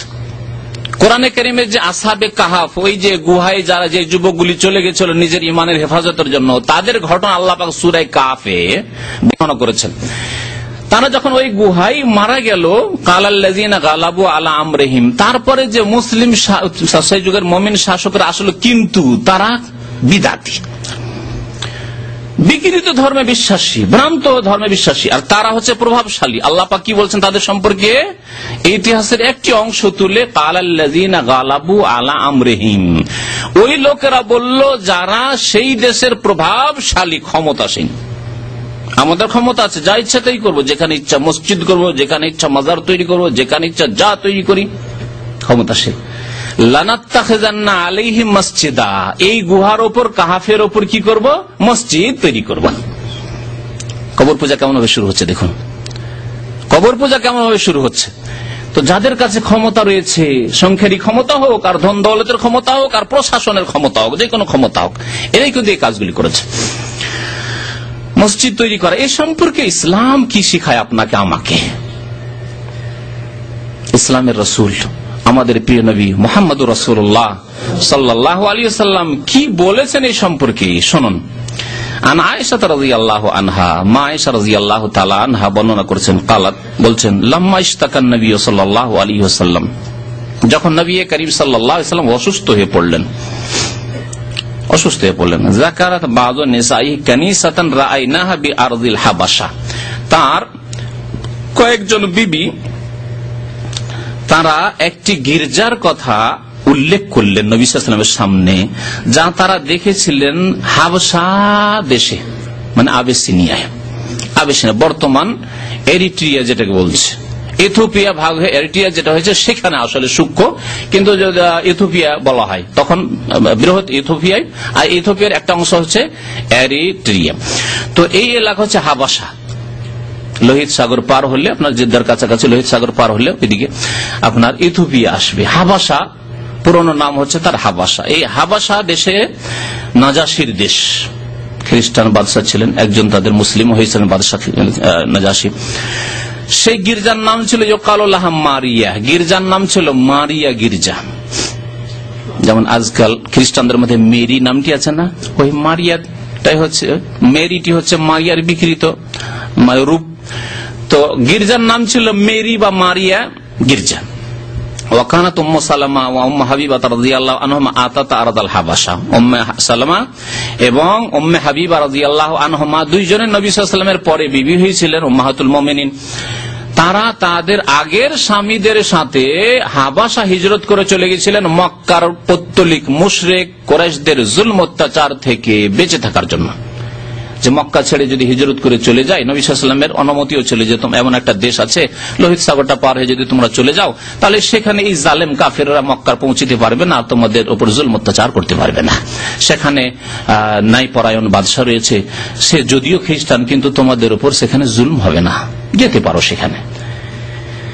তাদের স্বামীরা চলে গেছেন, স্বামীদের সাথে উম্মে সালামা রাদিয়াল্লাহু তাআলা আনহা, উম্মে হাবিবা রাদিয়াল্লাহু তাআলা আনহা হিজরত করে চলে গেছিলেন আতাতাহা আরদাল হাবাসা ফাযাকারাত মিন হুসনিহা ওয়া তাসাউইরা ফিহা। পরে নবী সাল্লাল্লাহু আলাইহি ওয়াসাল্লাম স্বামী হলেন, স্বামীর সামনে এই গল্প করছেন আর বলছেন, এত সুন্দর গির্জা, খুব সুন্দর গির্জা, আর ওয়াতাসাবির সুন্দর সুন্দর ছবি অঙ্কিত রয়েছে, গির্জার মধ্যে সুন্দর সুন্দর ছবি আঁকা রয়েছে। ফারাফা রাস, অসুস্থ অবস্থায় নবী করিম সাল্লাল্লাহু আলাইহি ওয়াসাল্লাম মাথাটা একটু উঠালেন, ফাকালা বললেন, উলাইকা ইরাই ইযা মাতা মিনহুম রাজুলুস সালিহ, কোন নেক ব্যক্তি, সৎ ব্যক্তি, আল্লাহর ওলি ব্যক্তি যদি মারা যেত তাদের, বানাও আলা কবরিহি মসজিদান, তাহলে তার কবরের উপর তারা মসজিদ নির্মাণ করত। তাহলে কবরের উপর মসজিদ নির্মাণ করা এই মুসলিম জাতির বিদাতিরা কার কাছ থেকে শিখেছে? খ্রিস্টানদের কাছ থেকে শিখেছে। যেমন মিলাদ করা, জন্মবার্ষিকী পালন করা কার কাছ থেকে শিখেছে? মিশরের খ্রিস্টান কিপ্টিদের কাছ থেকে শিখেছে। ইতিহাস প্রমাণ করে। যখন ফাতেমি নাম দিয়েছে ওই শাসকদের, কিন্তু তারা ফাতেমা রাদিয়াল্লাহু তাআলার সাথে তাদের কোনো সম্পর্ক নেই, দূরেরও। এরা ছিল রাফেজি শিয়া আর কি কর্মকর্তা। তারা মিশরে যখন তারা শাসক হলো, তখন সেখানে তারা প্রথম মিলাদ জন্মবার্ষিকী শুরু করলো নবী সাল্লাল্লাহু আলাইহি ওয়াসাল্লামের। কি দেখে? বলছে খ্রিস্টান, মিশরের খ্রিস্টানরা 25শে ডিসেম্বরে ঈসা আলাইহিস সালামের যদি জন্মবার্ষিকী পালন করে, আমরা মুহাম্মদুর রাসূলুল্লাহ সাল্লাল্লাহু আলাইহি ওয়াসাল্লামের কেন জন্মবার্ষিকী পালন করব না? আমরাও করব। তোরা করতে পারিস, আমরা করতে পারবো না? আমরাও করব। দেখলেন শিক্ষা কোথা থেকে? তেমনি কবরের ওপর মসজিদ তৈরি করা শিক্ষা কোথা থেকে আসলো? হাবাসার খ্রিস্টানরা করতো এরকম, যারা ছিল তখনকার শাসক। নবী সাল্লাল্লাহু আলাইহি ওয়াসাল্লাম কি বললেন? যে যখন সৎ লোক মারা যেত, বানাও আলা কবরিহি মসজিদান, কবরের উপর মসজিদ তৈরি করতো, সেখানে তারা সিজদা করতো, নামাজ পড়তো, ইবাদত বন্দেগী করতো। সুম্মা সাওয়ারু ফিহি তিলকা সুওয়ার, তারপরে যেই লোকগুলি মারা গেছে, যে কবরগুলি আছে, কবরে চলে গেছে, ওরা দেখতে পাচ্ছে না, ওদের কাল্পনিক ছবি দেয়ালে এঁকে নিত, যাতে করে ছবিগুলি দেখতে পায় যে এই যে ছবিগুলি দেখছো না, এরা এই কবরে দাফন আছে, এরা সব আল্লাহর ওলি। দুটি কাজ করত। তাহলে দুই শিরক একত্রিত হয়েছিল তাদের মধ্যে। এক হচ্ছে শিরকুল কবর, কবরের পূজা, কবর মসজিদ তৈরি করে, আর এক হচ্ছে শিরকুত তাসাবির, প্রতিমা পুতুল পূজা, ছবি অঙ্কনের মাধ্যমে। পৃথিবীতে যে শিরক শুরু হয়েছে, এই দুই রকমের শিরক শুরু হয়েছে, আর পৃথিবীতে আজ পর্যন্ত এই দুই রকমের শিরক চলতে আছে। পৌত্তলিকদের কাছে রয়েছে পুতুলের পূজা, প্রতিমার পূজা, আর কবর পূজারীদের কাছে রয়েছে কবর পূজা, মাজার পূজা। এই দুই রকমের পূজা চলছে। আর এই দুইটি পূজা এসছে কোথেকে দেখছেন? খ্রিস্টানদের কাছ থেকে, বিজাতি আগের জাতিদের কাছ থেকে। এদের সম্পর্কে নবী করিম সাল্লাল্লাহু আলাইহি ওয়াসাল্লাম কি বললেন? প্রশংসা, ভালো কাজ করেছে, যাক চলবে। বলছেন উলাইকা শিরারুল খালকি ইনদাল্লাহি তাবারাকা ওয়া তাআলা, এরাই হচ্ছে আল্লাহ পাকের নিকটে শিরারুল খালক, সৃষ্টির সর্বনিকৃষ্ট। শাররের জামা হচ্ছে শিরার, শিরারুল খালক শার, সৃষ্টির নিকৃষ্ট এরা, যারা কি করেছে? শিরকের দ্বার খুলেছে, ছবি অঙ্কন করে এই পূজার মাধ্যমে, আর এই কবর মাজার তৈরি করে তারপরে মসজিদ বানিয়ে। তাহলে কবর এর ওপর মসজিদ তৈরি করা, সেজদার স্থানে পরিণত করা, এর পরিণাম হচ্ছে শিরারুল খালক হওয়া, সৃষ্টির মধ্যে সবচেয়ে নিকৃষ্ট। সৃষ্টির নিকৃষ্ট চিন্তা করুন তো দেখি, সৃষ্টির নিকৃষ্ট কি বলবেন? পায়খানার কীট সব সময় নাপাকিতে থাকে। আরে কুকুরে নাপাকি খেলে সবসময় নাপাকিতে ডুবে থাকে না, শুকুরে নাপাকি খেলে সবসময় নাপাকিতে ডুবে থাকে না, কিন্তু পায়খানার যে পোকাগুলি রয়েছে কলকল করে, এগুলি সব সময় নাপাকিতে থাকে। শিরারুল খালক, তার চাইতে নিকৃষ্ট যারা আল্লাহ ছাড়া অন্যের পূজা করে, আল্লাহ সৃষ্টি করলেন অন্যকে সেজদা করে, যারা কবর মাজার তৈরি করেছে, যারা প্রতিমা পুতুল তৈরি করেছে আর তার পূজা করেছে, উলাইকা শিরারুল খালকি ইনদাল্লাহি। সহিহ বুখারীর হাদিস। সহিহ বুখারীতে এই হাদিসটি 3 জায়গায় রয়েছে, 427 নম্বর, 434 নম্বর, 3873 নম্বর।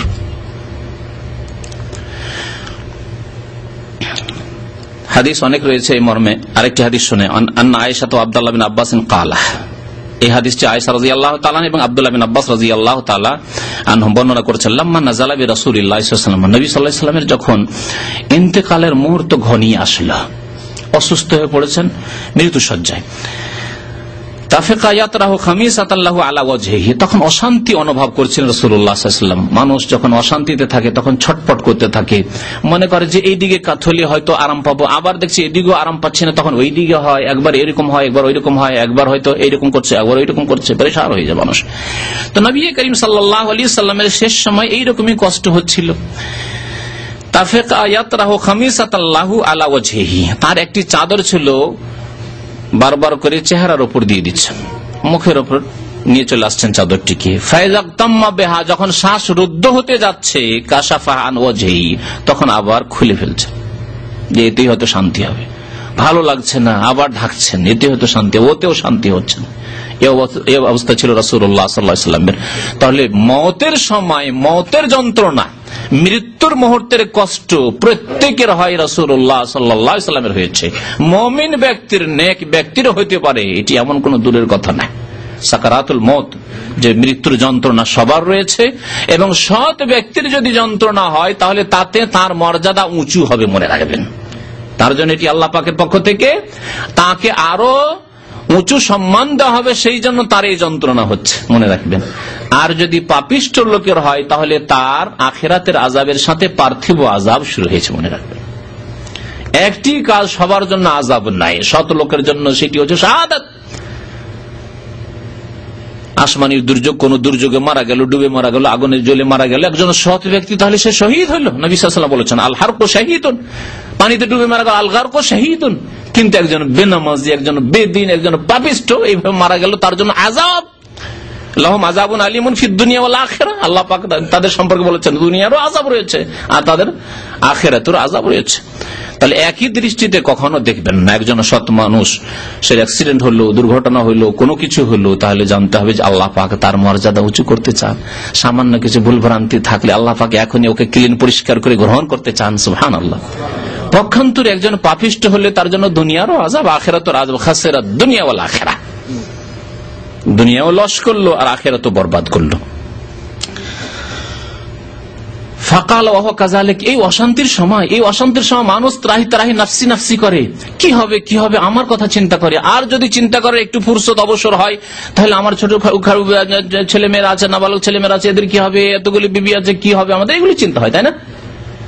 না, রাসূলুল্লাহ সাল্লাল্লাহু আলাইহি ওয়াসাল্লাম না নিজের পরিবারের কথা চিন্তা করছেন, না ফাতেমার কথা চিন্তা করছেন, না হাসান হোসেন ছোট আছে তাদের কি হবে, হাই আফসোস করছেন, না এই অবস্থায় কি বলছে লানাতুল্লাহ, দিনের কথা চিন্তা করছেন। এই দিনের হেফাজত কি করে হবে, তাওহীদের হেফাজত কি করে হবে, মুসলিম জাতি মানব সকল কি করে সহি আকীদায় বিশ্বাসী হবে, ভ্রান্ত বিশ্বাস থেকে শিরক কুফরি থেকে কি করে মুক্ত থাকবে, সতর্ক করছেন। বলছেন লানাতুল্লাহি আলাল ইয়াহুদি ওয়ান নাসারা, ইহুদি খ্রিস্টানদের উপর আল্লাহর অভিসম্পাত লানত। লানত মানে আল্লাহর রহমত থেকে বঞ্চিত হওয়ার ঘোষণা। আল্লাহর পক্ষ থেকে লানত মানে আল্লাহর পক্ষ থেকে বঞ্চিত হওয়ার ঘোষণা। রাসূলুল্লাহ সাল্লাল্লাহু আলাইহি ওয়াসাল্লামের পক্ষ থেকে যদি হয় যে লানত রাসূলুল্লাহ করেছেন, মানে রাসূলুল্লাহ সাল্লাল্লাহু আলাইহি ওয়াসাল্লাম বদদুয়া দিচ্ছেন যে সেই ব্যক্তি আল্লাহর রহমত থেকে বঞ্চিত হোক। আর আল্লাহর লানতের কথা উল্লেখ করছেন নবী সাল্লাল্লাহু আলাইহি ওয়াসাল্লাম, অর্থাৎ আল্লাহর পক্ষ থেকে গায়বের খবর ওহী ভিত্তিক তিনি দিচ্ছেন যে আল্লাহ পাক তার রহমত থেকে বঞ্চিত করার ঘোষণা করেছেন। কাদেরকে? ইহুদি এবং খ্রিস্টানদেরকে। কেন? এই জন্য যে ইত্তাখাযু কুবুর আম্বিয়াহিম মাসাজিদা, তাদের নবীগণের কবরগুলিকে তারা সেজদার স্থানে পরিণত করেছে। নবীর কবরের চারিদিকে সেজদা করেছে, নবীর কবরের ওপর মসজিদ তৈরি করেছে, ইবাদত বন্দেগী শুরু করেছে ওখানে। কবরস্থান ইবাদত বন্দেগীর জায়গা নয়, কবরস্থান বা কোন কবরের জায়গা ইবাদত বন্দেগীর জায়গা নয়। তারপরে মায়েশা রাদিয়াল্লাহু তাআলা আনহা এবং ইবনে আব্বাস রাদিয়াল্লাহু তাআলা আনহুমা যে রিওয়ায়াত করেছেন, বলছেন যে উদ্দেশ্য কি, নবী সাল্লাল্লাহু আলাইহি ওয়াসাল্লাম শেষ মুহূর্তে অশান্তি বোধ করছেন, আর সেই সময় বলছেন যে ইহুদি খ্রিস্টানদের উপর লানত হোক, শুধু একটা সংবাদ দিচ্ছেন, ইতিহাস উল্লেখ করছেন ইহুদি খ্রিস্টানদের প্রাচীন ইতিহাস এইরকম না, এই উদ্দেশ্য নয়। বা কোন জাতির উপর লানতের শুধু ঘোষণা করছেন না, তাও নয়। বদদুয়া দিচ্ছেন, তাও নয়। ইউহাযিরু মা সানাউ, ইহুদি খ্রিস্টানরা যে পাপ করেছে, যে শিরক করেছে, যে কুফরি করেছে, এই শিরক কুফরি থেকে উম্মতে মুহাম্মাদিয়াকে সতর্ক করছেন। ইউহাযিরু, তাহযীর মানে সতর্ক করা। আজকাল দেখবেন যেগুলো জায়গায় লেখা আছে সাবধান, যেখানে হয়তো বিদ্যুৎ আছে, হ্যাঁ, মানুষের সর্বনাশ হইতে পারে, সেখানে তাহযীর, সতর্ক, সাবধান। সাবধান করেছেন রাসূলুল্লাহ সাল্লাল্লাহু আলাইহি ওয়াসাল্লাম, খবরদার তোমরা এরকম কাজ করিও না, কবর মসজিদ তৈরি করিও না, আর মসজিদের ভিতরে কবর দিও না। বুখারী শরীফ, মুসলিম শরীফের হাদিস নম্বর 435। আবু হুরায়রা রাদিয়াল্লাহু তাআলা আরেকটি হাদিস বর্ণনা করেছেন যে আন্না রাসূলুল্লাহ সাল্লাল্লাহু আলাইহি ওয়াসাল্লাম রাসূলুল্লাহ সাল্লাল্লাহু আলাইহি ওয়াসাল্লাম ইরশাদ করেছেন, কাতালাল্লাহুল ইয়াহুদ, ইহুদিদেরকে আল্লাহ ধ্বংস করুক। কাতালা মানে ধ্বংস করা, কাতালা মানে ধ্বংস, আল্লাহ সর্বনাশ করুক ইহুদিদের। কেন? ইত্তাখাযু কুবুর আম্বিয়াহিম মাসাজিদা, তাদের নবীগণের কবরগুলিকে সিজদার স্থানে পরিণত করেছে। সহিহ বুখারী শরীফের হাদিস। মায়েশা রাদিয়াল্লাহু তাআলা আরো একটি হাদিস বর্ণনা করেছেন, কালা ফি মারাজিহিল্লাযী মাতা ফিহি, বলছেন কি নবী সাল্লাল্লাহু আলাইহি ওয়াসাল্লাম সম্পর্কে মায়েশা রাদিয়াল্লাহু তাআলা, ভালো করে শুনুন, ফি মারাজিহি, সেই অসুস্থতাই, আল্লাযী মাতা ফিহি, যাতে নবী সাল্লাল্লাহু আলাইহি ওয়াসাল্লামের কি হয়েছে, কি হয়েছে, মাতা ফিহি, মৃত্যু হয়েছে, মওত হয়েছে। মাতা ইয়ামুতু মাউতান। বিদাতি মৌলভী সাহেবদেরকে বিশেষ করে আমি সম্বোধন করছি যে আল্লাহ নবী সাল্লাল্লাহু আলাইহি ওয়াসাল্লামের সম্পর্কে মায়েশা কি বলছেন, মাতা ফিহি, আর এই বিদাতিরা বলছে না, নবী সাল্লাল্লাহু আলাইহি ওয়াসাল্লাম হায়াতে রয়েছেন। কি বলবেন বলুন? মায়েশা রাদিয়াল্লাহু তাআলা আনহা সহিহ আকীদা জানতেন না, এই বিদাতিরা সহিহ আকীদা 1400 বছর পরে জানলো। নবী সাল্লাল্লাহু আলাইহি ওয়াসাল্লাম জীবিত আছেন, মরেননি, মরা বলা বেয়াদবি, নবী সাল্লাল্লাহু আলাইহি ওয়াসাল্লাম ইন্তেকাল হয়েছে বেয়াদবি বলা, নবী সাল্লাল্লাহু আলাইহি ওয়াসাল্লাম ওয়াফাত হয়েছে বেয়াদবি বলা, এই বেয়াদবি মায়েশা করছেন না সহিহ আকীদা আমাদেরকে শিখিয়েছেন? বলুন, যদি কোন ব্যক্তি সাহাবায়ে কেরামরা যে বিশ্বাস রাখতেন সেই বিশ্বাসের অন্য বিশ্বাস রাখে না, ওই বিশ্বাস রাখি না, মায়েশা যে বিশ্বাস রাখে ওই বিশ্বাস আমি রাখি না, সে মুসলিম থাকবে? একমত ইনশাআল্লাহ তাআলা। কারণ আল্লাহ পাক কোরআনে কারীমে বলেছেন, ফাইন আমানু বিমিসলি মা আমানতুম বিহি, সূরা বাকারায় আল্লাহ পাক ইরশাদ করেছেন, তারা যদি ঈমান নিয়ে আসে, মানে পরবর্তী লোকেরা আমাদের সম্পর্কে বলছেন, সাহাবায়ে কেরামের পরের জামানা সম্পর্কে বলা হচ্ছে, তাবেঈনদের থেকে শুরু করে কিয়ামত পর্যন্ত যত মানুষ আসবে, তারা যদি ঈমান নিয়ে আসে বেমিসলি মা আমানতুম বিহি, তোমরা যেমন ঈমান নিয়ে এসেছো হে রাসূল মুহাম্মদ সাল্লাল্লাহু আলাইহি ওয়াসাল্লাম, হে আবু বকর ওমর, হে সাহাবায়ে কেরাম, তোমরা যেমন ঈমান নিয়ে এসেছো ওই রকম যদি তারা ঈমান নিয়ে আসে ফাকাদ তাদাউ, তাহলে হিদায়াত পাবে। হে আয়েশা, তোমরা যেমন ঈমান নিয়ে এসছো, উম্মে সালামা, উম্মে হাবিবা, তোমরা যেমন ঈমান নিয়ে এসছো সেই রকম ঈমান যদি তারা নিয়ে আসে, সেই রকম বিশ্বাস করে, তাহলেই তারা হিদায়াত পাবে। ওয়াইন তাওয়াল্লাউ, আর তারা যদি বলে না না মা আয়েশা মাতা বললে কি হবে, নবী মরেননি, নবীর ইন্তেকাল হয়নি, তাহলে ওয়াইন তাওয়াল্লাউ ফাইন্নামা হুম ফি শিকাক, তাহলে তারা বিক্ষিপ্ত হয়ে রয়েছে, তাদের অন্তরে শিকাক ফাটল রয়েছে, কোরআন সুন্নাহর সাথে মজবুত হয়ে নাই, তার অটুট নয়, শিকাক বিক্ষিপ্ত বিচ্ছিন্ন হয়ে রয়েছে। ফাসায়াকফিকাহুমুল্লাহ, আল্লাহ পাক বলছেন এদের জন্য আল্লাহ পাক যথেষ্ট। হে নবী তোমার জন্য এরা, আল্লাহ পাক রব্বুল আলামিন বলছেন যে হে নবী তোমার এরা কোনো ক্ষতি করতে পারবে না, তোমার দিনের কোনো ক্ষতি করতে পারবে না, আল্লাহ পাক তোমার পক্ষ থেকে এদের জন্য যথেষ্ট। আল্লাহ এদের হিসাব নেবেন, এদের সাথে বোঝাপড়া আল্লাহ পাক করবেন। ফাসায়াকফিকাহুমুল্লাহ বলছেন যে সেই অসুস্থতা ইন্তেকাল হয়ে যায় নবী সাল্লাল্লাহু আলাইহি ওয়াসাল্লামের, লানাল্লাহুল ইয়াহুদা ওয়ান নাসারা, ইহুদি খ্রিস্টানদের উপর আল্লাহর লানত হয়েছে, ইত্তাখাযু কুবুর আনবিহি মাসাজিদা, এর অর্থ করা হয়েছে কালাত। তারপরে মা আয়েশা বলছেন ওয়ালাউলা যালিকা, এই ভয় যদি না থাকতো নবী সাল্লাল্লাহু আলাইহি ওয়াসাল্লামের কবর সম্পর্কে, লা উবরিজা কবরুহু, তাহলে বাল্লা আবরাজু কবরাহু, দুই রকমের রিওয়ায়াত, লা উবরিজা কবরুহু, তাহলে নবী সাল্লাল্লাহু আলাইহি ওয়াসাল্লামের কবরটিকে প্রকাশ্য জায়গায় রাখা হইতো, ঘরের মধ্যে দাফন করা হইতো না।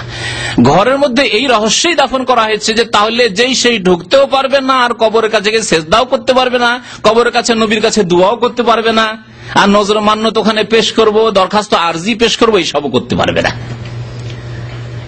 যদি বাইরে হইতো কোন জায়গায়, খোলা জায়গায়, তাহলে কে পাহারা দিবে? যখন তখন এসে দরখাস্ত নিয়ে আসে, ইয়া রাসূলুল্লাহ নজর রহম ফরমাইয়ে, তারাহাম ইয়া নবী আল্লাহ তারাহাম, ফাজাইলে দুরুদ ফাজাইল আমল শোনাবো, তার কবিতা শোনালাম একটা, ইয়া রাসূলুল্লাহ রহম করুন, দয়া করুন, এগুলো এসে পড়তো, কে বাধা দিত খোলা জায়গায় থাকলে?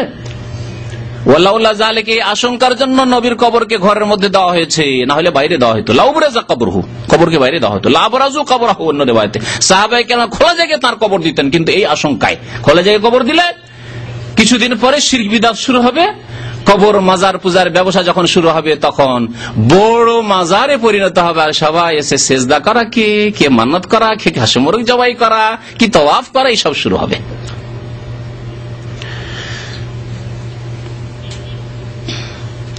গায়রা আন্নাহু খুশিয়া আন ইত্তাখাযা মসজিদান, আশঙ্কা এই করা হয়েছিল যে নবীর কবরকে যাতে মসজিদ না বানিয়ে না হয়, এমন না হয় যে কোন শাসক আসবে, কোন প্রভাবশালী লোকেরা আসবে, পয়সার লোকেরা আসবে, পয়সা আছে, নবীর কবর উপর মসজিদ তৈরি করা হোক, এই ভয়ে ঘরের মধ্যে কবর দেওয়া হয়েছে। আলহামদুলিল্লাহ 1400 বছর ইতিহাসে ঘর তখনও ছিল, এখনো ওই ঘর হয়ে আছে। কার ঘর? মা আয়েশা রাদিয়াল্লাহু তাআলা আনহার ঘর, নবী সাল্লাল্লাহু আলাইহি ওয়াসাল্লামের ছোট বিবির ঘর, ওই ঘরেই দাফন হয়েছে, ওই ঘরই আছে, কোন একদিনের জন্য সেই ঘরের মধ্যে কোনো নামাজ হয়নি। সুতরাং বিদআতীদের ভ্রান্ত ধারণা, অনেকে বলে মসজিদের মধ্যে, মসজিদ চারিদিকে করে হয়ে গেছে, কিন্তু ঘরই আছে, সেই জায়গায় কোনদিন না মসজিদ ছিল একদিনের জন্য, না সেজদা হয়েছে, না নামাজ হয়েছে, সেখানে ঘর আছে আপন জায়গায়, এবং কয়েক ঘেরা বেড়া দিয়ে ঘেরা আছে যাতে করে কেউ ওর মধ্যে ঢুকতে না পারে, এবং সরাসরি কিবলা বানিয়ে তাকে সামনে সেজদা না করতে পারে। তারপর যাদের অন্তর বাঁকা, যাদের অন্তরে বকরত আছে, ফাম্মাল্লাযিনা ফি কুলুবিহিম যায়গুন, আল্লাহ পাক বলছেন সূরা আলে ইমরানের শুরুতে, যাদের অন্তর বাঁকা, তো বাঁকা অন্তর নিয়ে ওখানে যায়, কত রকমের দরখাস্ত নিয়ে যায়, নবীর দরবারে হাজিরা দিতে যাচ্ছি, নবীর দরবারে মনের কামনা বাসনা পূরণের জন্য যাচ্ছে, নবীর কবরের কাছে গিয়ে বেশি বেশি নামাজ পড়বো, তা দোয়া করবো, তাহলে দোয়াটা তাড়াতাড়ি দ্রুত একেবারে কবুল হবে, হটলাইন পেয়ে যাব, এইসব ভ্রান্ত ধারণা।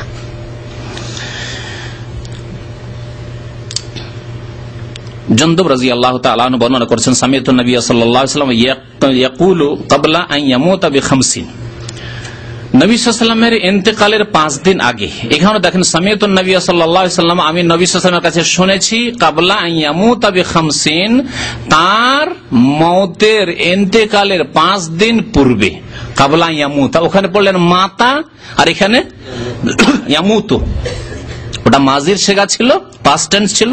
এটা হচ্ছে ইয়ামুতু, তার ইন্তেকালের 5 দিন পূর্বে আমি শুনেছি ওয়াহুয়া ইয়াকুলু, তিনি সাল্লাল্লাহু আলাইহি সাল্লাম ইরশাদ করছিলেন, ইন্নী আবরাউ ইলাল্লাহ আন ইয়াকুনা লি মিনকুম খলিল, আমি সম্পর্ক ছেদের ঘোষণা করছি যে আমার আল্লাহ ছাড়া কেউ খলিল অন্তরঙ্গ বন্ধু নেই।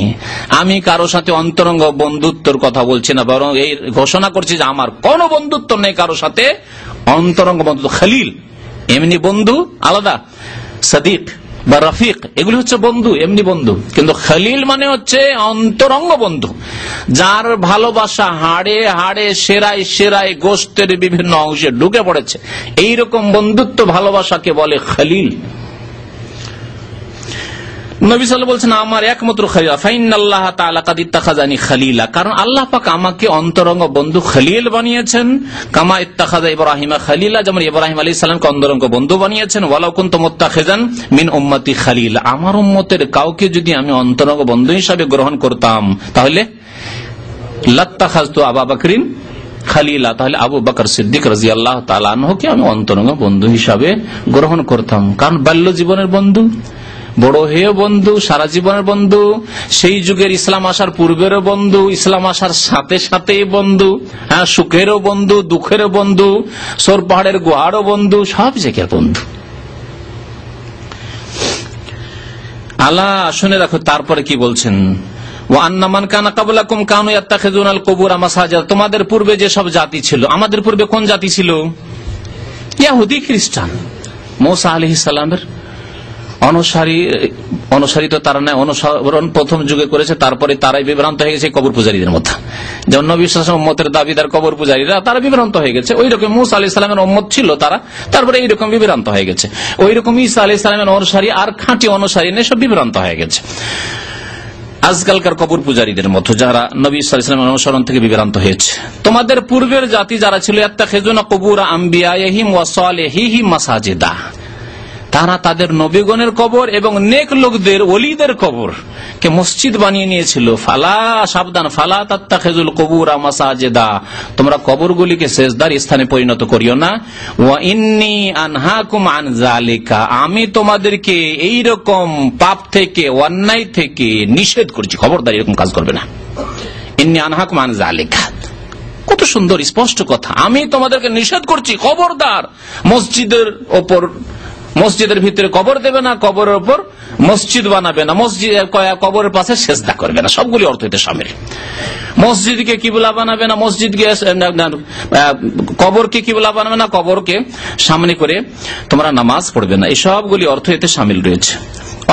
ইন্নী আনহাকুম আন যালিকা, মুসলিম শরীফের হাদিস, হাদিস নম্বর 1216। আবু উবাইদা রাদিয়াল্লাহু তাআলা আনহু বর্ণনা করেছেন, আখিরু মা তাকাল্লামা বিহি নবী সাল্লাল্লাহু আলাইহি ওয়াসাল্লাম, সর্বশেষ যে বাণীটি ছিল রাসূলুল্লাহ সাল্লাল্লাহু আলাইহি ওয়াসাল্লামের, সর্বশেষ বাণী কি ছিল? আখরিজু ইয়াহুদা আহলিল হিজাজ ওয়া আহলান নাজরান মিন জাজিরাতিল আরব, হিজাজের ইহুদিদেরকে আর নাজরানের খ্রিস্টানদেরকে মিন জাজিরাতিল আরব, জাজিরা আরব থেকে, আরব উপদ্বীপ থেকে বের করে দাও। ওসিয়ত ছিল যাদেরকে রাখবে না এখানে। আরেকটা হাদিস রয়েছে, আখরিজুল মুশরিকিনা মিন জাজিরাতিল আরব, মুশরিক পৌত্তলিকদেরকে জাজিরা আরব থেকে বের করে দাও, অর্থাৎ স্থায়ীভাবে বসবাস করতে দিও না। তবে যদি দেশের প্রয়োজন হয়, সে যেন ক্ষণিকের জন্য, কিছুদিনের জন্য নিয়ে আসে আর কাজ করে আবার ফিরে যায়, তাহলে এটা চলে আসছে, 1400 বছর ইতিহাসে চলে আসছে, এরকম করা যেতে পারে। কিন্তু ওলামারা বলেছে স্থায়ীভাবে বসবাস করে জাজিরা আরবে, নবী সাল্লাল্লাহু আলাইহি ওয়াসাল্লাম উপদেশ করেছেন খবরদার তাদেরকে এখানে রাখিও না, স্থায়ীভাবে নাগরিকত্ব দিয়ে রাখিও না। ওয়ালামু, আর জেনে রাখো, আন্না শিরারান নাসে আল্লাযিনা ইত্তাখাযু কুবুরা আম্বিয়াহিম মাসাজিদা, সৃষ্টির নিকৃষ্ট, শিরারান নাসে, মানুষের মধ্যে নিকৃষ্ট মানুষ হচ্ছে আল্লাযিনা ইত্তাখাযু কুবুরা আম্বিয়াহিম মাসাজিদা, যারা নবীর কবরগুলিকে মসজিদ বানিয়েছে। তাহলে এখানে আরেকটি কথা বলি, নবী, আচ্ছা নবীকে এক জায়গায় রাখেন, তারপরে রাখেন আরেক জায়গায় আল্লাহর ওলি ওয়া সালেহিনকে রাখেন, হ্যাঁ, সাহাবায়ে কেরাম, তাবেঈন, তাবা তাবেঈন, আইম্মায়ে কেরাম, আবু হানিফা, শাফি, মালিক, আহমদ, আল্লাহর ওলি নেক বান্দাদেরকে রাখেন। আর তারপর সাধারণ মুসলিমদেরকে রাখেন, যাদের মধ্যে শিরক বিদআত নেই, সাধারণ মুসলিম মানুষ। তারপর রাখেন বিদআতি মুসলিমদেরকে রাখুন। বলুন তো, নবীদের মর্যাদা কত উঁচা? সবচেয়ে উঁচা মর্যাদা কার? নবী রাসূলগণের। নবী রাসূলগণের। তো নবী রাসূলের কবরের ওপর মসজিদ তৈরি করায়, নবী রাসূলের কবরের পাশে সিজদা করায়, নবী রাসূলের কবরের কবরগুলিকে মসজিদে করায় যদি লানত হয়ে থাকে, যদি লানত হয়ে থাকে, তাহলে নবী ছাড়া অন্যদের কবর, যদিও তারা ইমাম সাহেব হোক আর আল্লামা হোক আর বড় আলেম হোক, ইমাম আবু হানিফা, শাফি, মালিক, আহমদি হোক না কেন, কেউ হোক না কেন, মুহাদ্দিসিন হোক না কেন, তাহলে কি অবস্থা হইতে পারে? বাদ দেন ওটাও। বিদাতি যদি হয়, ওয়াহদাতুল ওজুদ আর হুলুল আর শিরক আর বিদাত আর ফানা ফিল্লাহ, এসব শিরক কুফরিতে বিশ্বাসী ভণ্ড যারা পীরতন্ত্রে বিশ্বাসী, তারা যদি হয়, বিদাতিরা হয়, তাদের কবরগুলিকে যারা মসজিদে পরিণত করেছে, সেজদার জায়গায় পরিণত করেছে, তাদের অবস্থা কি হবে? আর ভুয়া যদি কবর হয়, অসৎ লোক, পাপিষ্ট, কতদিন যে উজু গোসল করেনি, নামাজ রোজা করেনি, যে চুলে জটা লেগে গেছে, এরকম মস্তানগুলি না কবর নিয়ে বসে থাকে, আর ওরা মারা গেলেই তো মাজার তৈরি হয়, এগুলি হয়েছে। এদের কবরগুলিকে যদি সেজদার স্থানে পরিণত করে, তাদের দশা কি হবে? তাদের দশা কি হবে? লানতের ওপর লানত, লানত, লানত, লানতই হইতে থাকবে। যদি নবীদের কবরের ওপর লানত হয়, নবীদের কবর মানে ভিত্তি করে কবরগুলিকে যদি কেউ সিজদার স্থানে পরিণত করে, লানত হইল। তাহলে যদি অন্যদের কবর সৎ লোক হইল, লানত হইল। অসৎ লোকের কবরকে যদি মসজিদ বানায়, তাহলে আরো কত লানত। তাহলে লানত দার লানাত, ফার্সিতে বলে লানত দার লানত, লানতের উপর লানত, অভিশাপের উপর অভিশাপ, অভিশাপের অভিশাপ হইতে থাকবে। মুসনাদ আহমদের হাদিস, আরেকটি হাদিস আব্দুল্লাহ বিন মাসউদ রাদিয়াল্লাহু তাআলা বর্ণনা করেছেন, মুসনাদ আহমদে রয়েছে, ইবনে হিব্বানে রয়েছে, আবু হাতিম বর্ণনা করেছেন। সামিআতু রাসূলুল্লাহ সাল্লাল্লাহু আলাইহি ওয়াসাল্লাম ইয়াকুল ইন্না মিন শিরারিন নাস মান তুদরিকুহু সাআত ওয়া হুম আহিয়া। সৃষ্টির মধ্যে নিকৃষ্ট বা মানব জাতির মধ্যে নিকৃষ্ট মানুষ হচ্ছে দুই রকমের মানুষ। এক রকমের মানুষ হচ্ছে যে কিয়ামত যেই দিন হবে সেই দিন যারা জীবিত থাকবে, যেই দিন পশ্চিম দিক থেকে সূর্য উঠছে আর জীবিত হয়ে আছে, যারা দুনিয়ায় বেঁচে আছে, ওরা হলো শিরারুন নাস। ইন্না মিন শিরারিন নাস মান তুদরিকুহু সাআত ওয়া হুম আহিয়াউন। জীবিত অবস্থায় যাদেরকে কিয়ামত পেয়ে যাবে, তারা হচ্ছে সবচেয়ে নিকৃষ্ট মানুষ। কেন? তাহলে সেদিন কি নামাজি লোক থাকবে না পৃথিবীতে? নেক লোক থাকবে না? হালাল খাওয়া লোক থাকবে না? থাকবে না। যেই দিন সূর্য পশ্চিম দিক থেকে উঠতে যাবে, তার আগে হাদিসে রয়েছে একটি সুন্দর বাতাস প্রবাহিত হবে, আরামদায়ক বাতাস। সেই বাতাসে যত মুমিন মুমিনাত হবে, তাদের আত্মাগুলি সব কবজ হয়ে যাবে, সব মারা যাবে, দুনিয়া থেকে বিদায় নেবে। আর শুধু ফাসিক, কাফের, লম্পট, বেদিন এরাই থেকে যাবে। অধ্যায় কায়েম করেছেন আইম্মায়ে কেরাম, তিরমিজিতে রয়েছে, বুখারী শরীফে রয়েছে, বাবু লা তাকুমুস সাআতু ইল্লা আলা শিরারিল খালক। এই অধ্যায় হচ্ছে এই সম্পর্কে যে কিয়ামত কায়েমই হবে না, একমাত্র কায়েম হবে কার উপর? শিরারুল খালক, সৃষ্টির যারা নিকৃষ্ট তাদের উপর কিয়ামত কায়েম হবে। তাহলে কিয়ামতের যে কষ্ট, সেই কষ্ট মুমিন মুমিনাত পাবে না, তার আগে মুমিন মুমিনাত দুনিয়া থেকে বিদায় নেবে, আরাম পেয়ে যাবে। আর দ্বিতীয় নিকৃষ্ট মানুষ ওমাইয়াত্তাখিযুল কুবুরা মাসাজিদা, যারা কবরগুলিকে সেজদার স্থানে পরিণত করেছে, তারা হচ্ছে নিকৃষ্ট মানুষ, তারা হচ্ছে নিকৃষ্ট মানুষ। কবর সম্পর্কে বাড়াবাড়ি করা সতর্ক করেছেন নবী করিম সাল্লাল্লাহু আলাইহি ওয়াসাল্লাম, এবং দোয়া করেছেন আল্লাহ পাকের কাছে, আল্লাহ, কিছু লোকেরা কবর নিয়ে বাড়াবাড়ি করবে, আল্লাহ ওদের থেকে আমার কবরকে বাঁচিয়ে রাখি। আন আবি হুরায়রা আনিন নবী সাল্লাল্লাহু আলাইহি ওয়াসাল্লাম قال, নবী করিম সাল্লাল্লাহু আলাইহি ওয়াসাল্লাম ইরশাদ করেছেন, আবু হুরায়রা রাদিয়াল্লাহু তাআলা আনহু হাদিসটি বর্ণনা করেছেন, আল্লাহুম্মা লা তাজআল কবরি ওয়াসনা। হে আল্লাহ, দোয়া করেছেন নবী করিম সাল্লাল্লাহু আলাইহি ওয়াসাল্লাম, হে আল্লাহ, আমার কবরকে তুমি ওয়াসানে পরিণত করিও না। ওয়াসান মানে পূজার বস্তুতে পরিণত করিও না। ওয়াসান, ওয়াসান আর সানাম, এই দুইটি শব্দ। সানাম, সানামের জামা হচ্ছে আসনাম। ইব্রাহিম আলাইহিস সালামের ঘটনা কোরআনে কারিমে যেখানে উল্লেখ করা হয়েছে, সেখানে বলা হয়েছে আসনামান আলিহা। তারা আসনাম মানে প্রতিমা, পুতুলের তারা পূজা করত। এক পূজা হচ্ছে আল্লাহ ছাড়া অন্যের পূজা হচ্ছে সান্নাম মানে মূর্তি, প্রতিমা, পুতুলের পূজা। আর এক হচ্ছে ওয়াসান, ওয়াসান মানে যে কোনো বস্তুর পূজা, সে প্রতিমার আকারে হোক অথবা গাছের আকারে হোক, পাথর হোক, হ্যাঁ, কোন ঘর বাড়ি হোক, আর নদী নালাই হোক, গঙ্গা হোক, আর যমুনা হোক, আর গাভী হোক, আর কবর মাজার হোক, জি, বাবার জুতা হোক, কদমে রসুল হোক, বা হজরত বাল হোক, মুয়ে মোবারক যেমন কাশ্মীরে আছে, কাশ্মীরে যে বেশ কিছুদিন আগে যে একটা ঘটনা ঘটেছিল না, কি বলা, হজরত বাল মসজিদ। হজরত বাল মসজিদের ইতিহাস হচ্ছে যে বাল মানে হচ্ছে চুল, আর কবর পূজারীদের ধারণা যে ওখানে নবী করিম সাল্লাল্লাহু আলাইহি সাল্লামের মুয়ে মোবারক, বুঝেন তো ফার্সি ভাষা, মুয়ে মোবারক মানে চুল মোবারক, মুবারক চুল ওখানে চলে গেছে। আরব দেশে কোথাও থাকলো না, সুদূর কাশ্মীরে নবীর কি পৌঁছে গেছে, চুল পৌঁছে গেছে। ওই রকমই কদমে রসুল, গোটা সৌদি আরব কোথাও কদমে রসুল পাওয়া যায় না। নবী সাল্লাল্লাহু আলাইহি ওয়াসাল্লাম এত হেঁটেছেন, কোথাও নবী সাল্লাল্লাহু আলাইহি ওয়াসাল্লামের পায়ের নিশানা পাওয়া যায় না, কিন্তু চিটাগাঙে পৌঁছে গেছে। আর আমি আরেকটি মাদ্রাসা শিক্ষকতা করতাম এখানে আসার আগে কিশোরগঞ্জে, ওখানে একটি জায়গা আছে কবর পূজারীদের, ওখানে কয়েকটা মাজার আছে, আর ওই জায়গাটির নামই হচ্ছে কদমে রসুল। আরে ভারতে জিন্দেগিতে নবী সাল্লাল্লাহু আলাইহি ওয়াসাল্লাম যাননি, কোন সাহাবী গেছেন কিনা সন্দেহের বিষয়, হ্যাঁ, দুই একজন ছাড়া মনে হয় বা কয়েকজন ছাড়া। তাহলে আশ্চর্য কথা যে কি করে কদমে রসুল সেখানে পৌঁছে গেল। ওরা বলবেন না না না, নবী সাল্লাল্লাহু আলাইহি ওয়াসাল্লাম এই পাথরখানে কবর পা রেখেছিলেন মদিনায়, আর ওখান থেকে আমরা উঠিয়ে নিয়ে চলে এসেছি। মাশাআল্লাহ, হ্যাঁ, মদিনার লোকেরা নিজের বাড়ি থেকে উঠিয়ে রাখতে পারলো না, মক্কার লোকেরা ওই পাথরগুলিকে উঠিয়ে রাখতে পারলো না যেখানে নবী সাল্লাল্লাহু আলাইহি ওয়াসাল্লাম কদমে মোবারক রেখেছেন। আর চিটাগাঙের লোকেরা মাশাআল্লাহ, হয়তো তাদের ইমানের বয়স, ইসলামের বয়স 500 বছরই হবে, না 700 বছরই হবে, 800 বছর কি 1000-এর বেশি তো যাবেই না হয়তো, হ্যাঁ। আর তারা উঠিয়ে নিয়ে চলে গেছে কদমে রসুল। ভারতের লোকেরা কদমে রসুল উঠিয়ে নিয়ে চলে গেছে, ভারতে কদমে রসুল, বাংলাদেশে কদমে রসুল। এসব শিরক, এসব শিরকের স্থান, এসব বাড়াবাড়ি করে এগুলো কি বলা হয়েছে, ওয়াসান বলা হয়েছে, ওয়াসান। তাহলে ওয়াসান শব্দটি আম একটু ব্যাপক, প্রতিমা পুতুলের পূজাকে শামিল, কবর মাজার নদী নালা যা কিছুর পূজা হচ্ছে শামিল। এমনকি কবর মাজারের আশেপাশে যেসব জানালা আছে, জানালাতে তেনা বাঁধে, তেনাপির বলে ওটাকে, তেনাপির শুনেছেন? আছে আমাদের এলাকায় দেখেছি, তেনাপির আছে। তেনা বেঁধে দিয়ে চলে আসে, মনের আশা পূরণ হয়ে যাবে, বেশি কিছু চাইতে হবে না, তেনা বেঁধে আসলে। আর একটা আছে, আমার এক ওস্তাদ বলতেন, ঢেলা পীরের খুব ওয়াজ করতেন উনি, ওয়াইজ ছিলেন আমার এক ওস্তাদ, ভালো ওস্তাদ। তো ঢেলা পীরের ওয়াজ করতেন। ঢেলা পীর মানে ঢেল মারতে হয় বাস। তো একবার এক জলসায় গেছিলাম, তো রাস্তায় দেখছি একটা গাছের তলে অনেক ঢেল জমা হয়ে আছে, একবারে পালালি গাছে ঢেলার।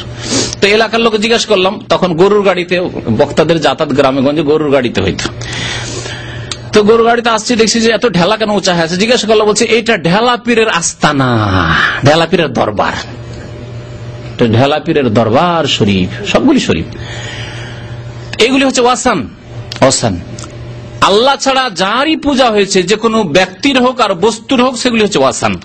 নবী করিম সাল্লাল্লাহু আলাইহি ওয়াসাল্লাম দোয়া করেছেন, আল্লাহুম্মা লা তাজআল কবরি ওয়াসানান ইউবাদ, আল্লাহ আমার কবরকে ওয়াসান, পূজার বস্তুতে পরিণত করে দিও না, যেন কেউ কবরে পূজা না করতে পারে আমার, যার ইবাদত হবে, পূজা হবে।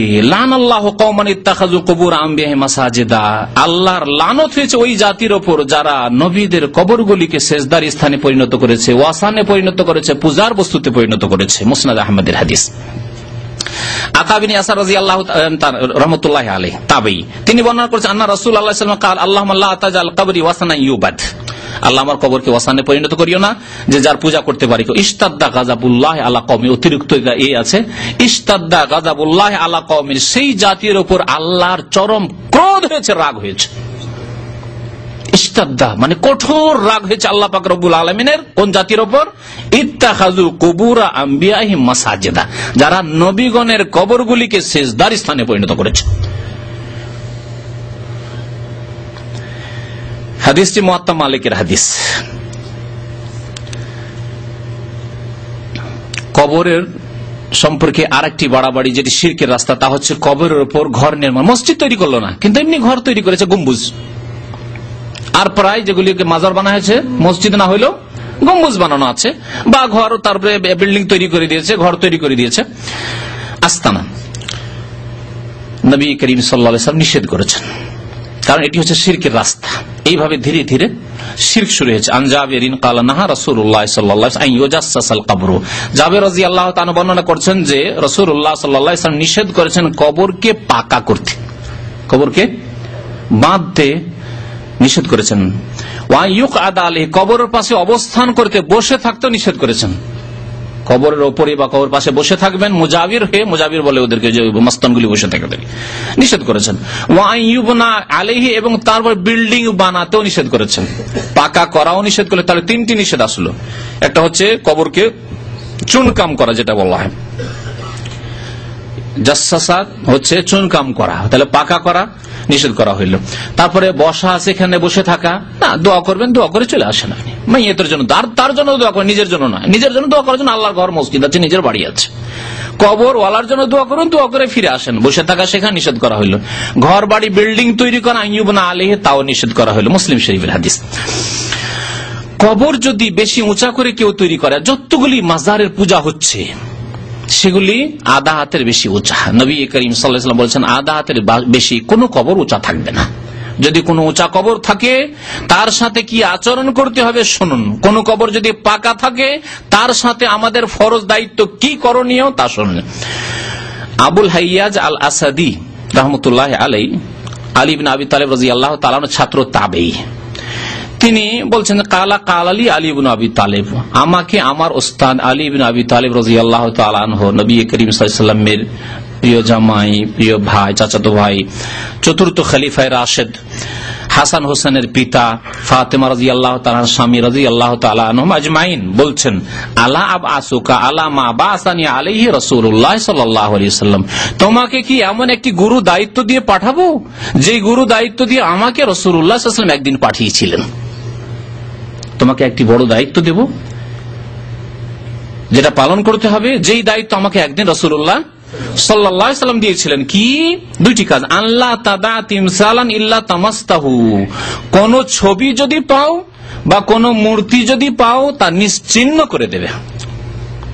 ছবি থাকে ছিঁড়ে ফেলে দাও, ভেঙে ফেলে দাও, হ্যাঁ, মূর্তি তৈরি করতে ভেঙে ফেলে দাও, নিশ্চিহ্ন করে দাও, তামাসতাহু, মুছে ফেলো। ওয়ালা কবরান মুশরিফান, আর যদি কোনো উঁচা কবর পাও, উঁচা হয়ে আছে, মাজারগুলি কত উঁচা করা আছে, কমপক্ষে 1 হাত 1.5 হাত উঁচা করে পাকা করে বাঁধা আছে, বুকের উপরে একেবারে এত ভারী পাথর চাপা আছে যে আল্লাহ জানে বেচারাকে কত কষ্ট হচ্ছে। ওয়ালা কবরান মুশরিফান, উঁচা কবর যদি পাও, ইল্লা সাওয়াইতাহু, তাহলে তাকে বরাবর করে দেবে। সাওয়া মানে বরাবর করে দেওয়া, লেভেল করে দেবে।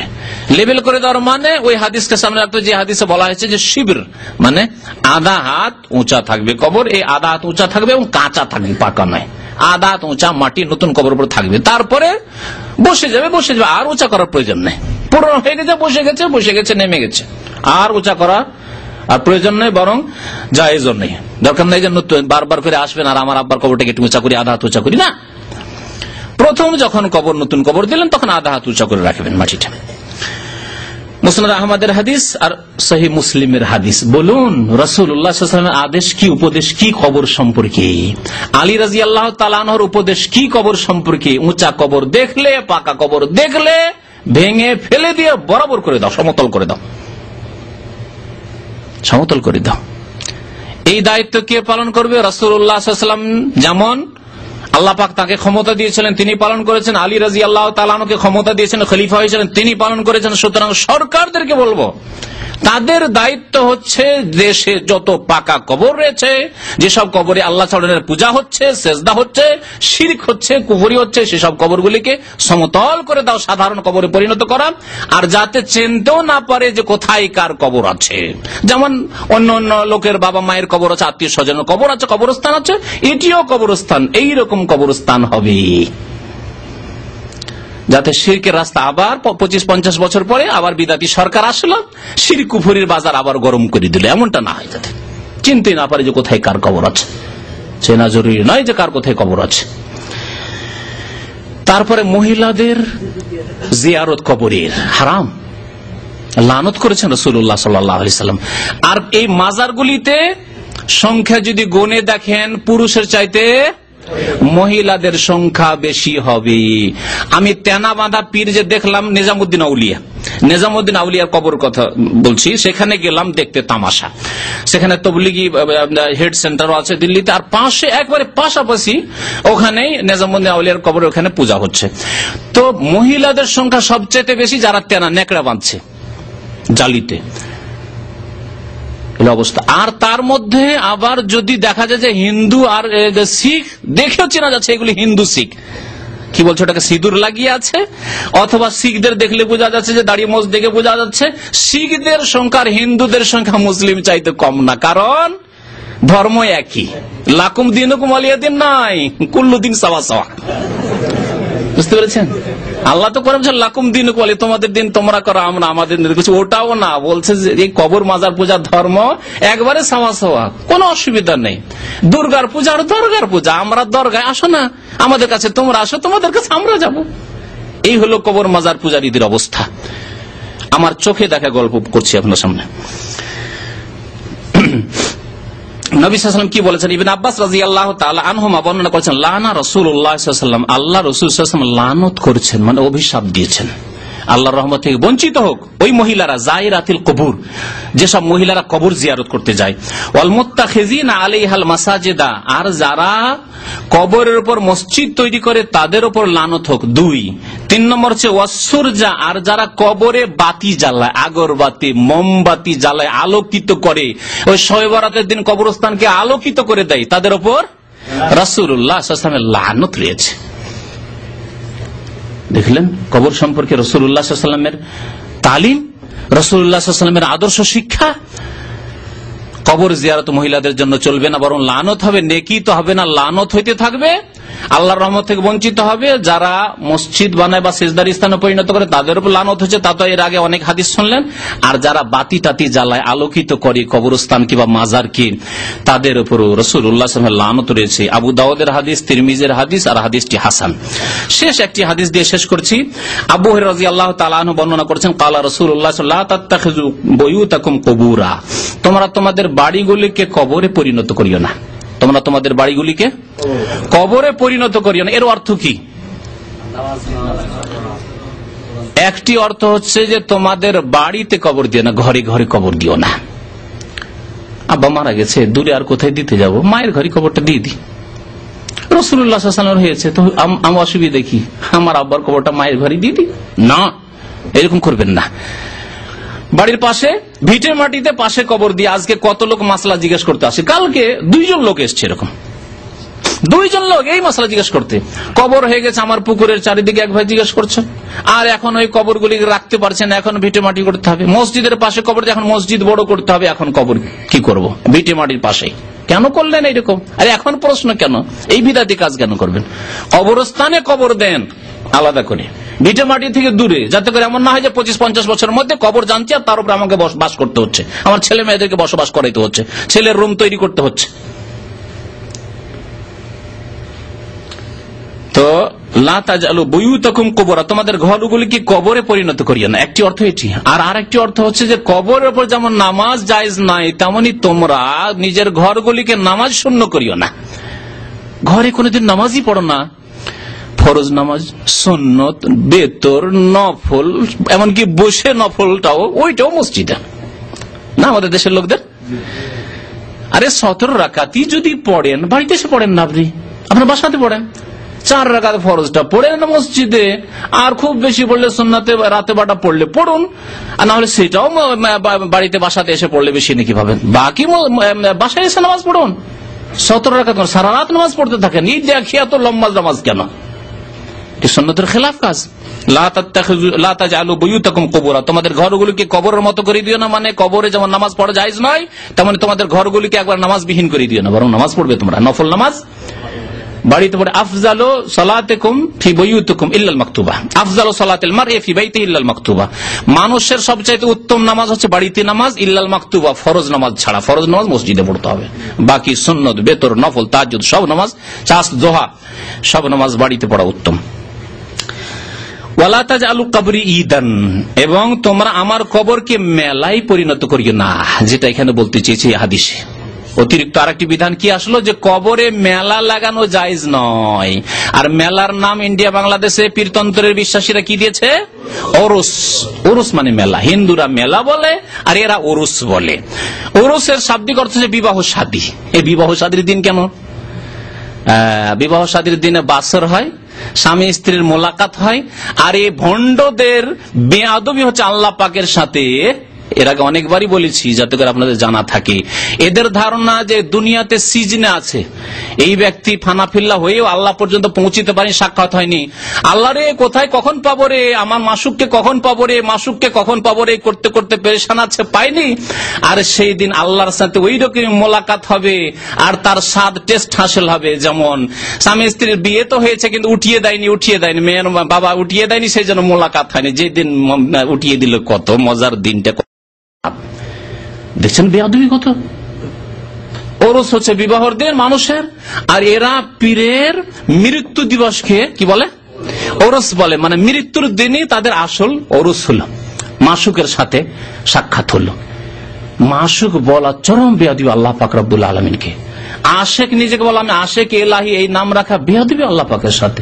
এর আগে অনেকবারই আমি বুঝিয়েছি, কোন বেয়াদব বলবে না নিজের বড় বোনকে যে আপা তোমার সাথে আমি প্রেম করি, বলবে? জুতা খাবে। উর্দু ভাষীদেরকে বলছি, বা উর্দু ভাষা যারা বুঝেন, বাঙালিদের অনেকে উর্দু ভাষা বুঝেন বা প্রায় বুঝেন, मैं आपसे इश्क करता हूं যদি বলেন নিজের বড় বোনকে, ছোট বোনকে, অথবা নিজের মা খালাকে বলতে পারবেন, মেরা আপসে ইশক है, মানে আপনার সাথে আমার প্রেম হয়েছে। তাহলে প্রেমটা এই ক্ষেত্রে চলে না, কি চলে? মহাব্বত চলে। আল্লাহ পাক মহাব্বতের কথা যেন উল্লেখ করেছে, সাফ সুতরা পরিষ্কার পরিচ্ছন্ন ভাষা আল্লাহ পাক উল্লেখ করেছেন, ভালোবাসা। কিন্তু আপনি ইশক করবেন, আর ওই ইশক হচ্ছে সেই জন্য ওরুস, এই ওরুসের মেলা নবী সাল্লাল্লাহু আলাইহি ওয়াসাল্লাম নিষেধ করেছেন।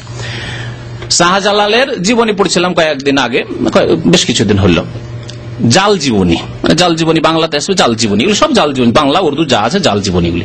ওতে লিখেছে শাহজালালের মাজারে বছরে 3টে ওরস লাগে। আরে বাবা, মৃত্যু তো একবারই হয়েছে, আরে বছরে একদিনই হয়েছে মৃত্যু, না 3 দিনে হয়েছে? তাহলে এক ওরসে হইল না, 3 মেলা কেন লাগাইতে হচ্ছে? একদিনের ইনকামে হচ্ছে না, একবার ওরস লাগাইলাম 2-4-5 দিন, সপ্তাহের জন্য বেশি ইনকাম হইল না। হ্যাঁ, আর লন্ডনের লোকেরা সিলেটে তো আসতে থাকে অনেক টাকা পয়সা নিয়ে, তো এদের জন্য ঘন ঘন একটা ওরসের প্রয়োজন আছে। 3 ওরস। নবী সাল্লাল্লাহু আলাইহি ওয়াসাল্লাম কি বলেছেন? ওয়ালা তাজালু কবরি ঈদান, আমার কবরকে মেলায় পরিণত করে, ওরসে পরিণত করিও না। নবীর কবরে যদি ওরস না চলে, তো এই সবের ওরস চলবে? সে আল্লাহরই ওলি হোক আর শয়তানির ওলি হোক, কারোর জন্য এই ওরস কবরে চলবে। ওয়াসাল্লু আলাইয়া, আমার উপর দুরূদ পেশ করো। ফাইন্না সালাতাকুম তাবলুগুনি হাইসু কুনতুম, তোমরা যেখানেই থাকো না কেন তোমাদের দুরূদ আমার পর্যন্ত পৌঁছে যাবে, আমার পর্যন্ত আল্লাহর ফেরেশতাগণ পৌঁছে দেবেন। নবী করিম সাল্লাল্লাহু আলাইহি ওয়াসাল্লাম যেমন বলেছেন, আবু দাউদের হাদিস হচ্ছে 2042 নম্বর হাদিস, হাদিসটি হচ্ছে হাসান। আল্লাহ পাক যেন আমাদেরকে বোঝার তৌফিক দান করেন, আমাদেরকে যেন আমল করার তৌফিক দান করেন, আমাদের যেন সংশোধন করার তৌফিক দান করেন। আল্লাহ পাক আমাদের গুনাহ খাতা যেন মাফ করে দেন, আমাদেরকে শিরক, বিদআত, কবর, মাজার পূজা হতে, সুফিবাদ, পীরতন্ত্র হতে মুক্ত হওয়ার জন্য তৌফিক দান করেন। আল্লাহ পাক আমাদের দেশের আলেম ওলামাদেরকে আল্লাহ পাক হিদায়াত যেন দান করেন, তাদেরকে হক কথা, সত্য কথা, কোরআন সুন্নাহর কথা বলার জন্য তৌফিক দান করেন। আল্লাহ পাক তাদের বিদআতগুলিকে যেন দূর করে দেন, তাদের ভ্রান্ত ভুল ধারণাগুলিকে যেন দূর করে দেন। কোরআন সুন্নাহকে আমাদেরকে মজবুত করে ধারণ করার জন্য আল্লাহ পাক তৌফিক দান করেন। আল্লাহ পাক রব্বুল আলামিন যেন হককে কায়েম করেন আর বাতিলকে যেন আল্লাহ পাক রব্বুল আলামিন নির্মূল করেন। আমিন ইয়া রাব্বাল আলামিন। সাল্লাল্লাহু আলা নবিয়িনা মুহাম্মদ ওয়া আলা আলিহি ওয়া সাহবিহি আজমাইন।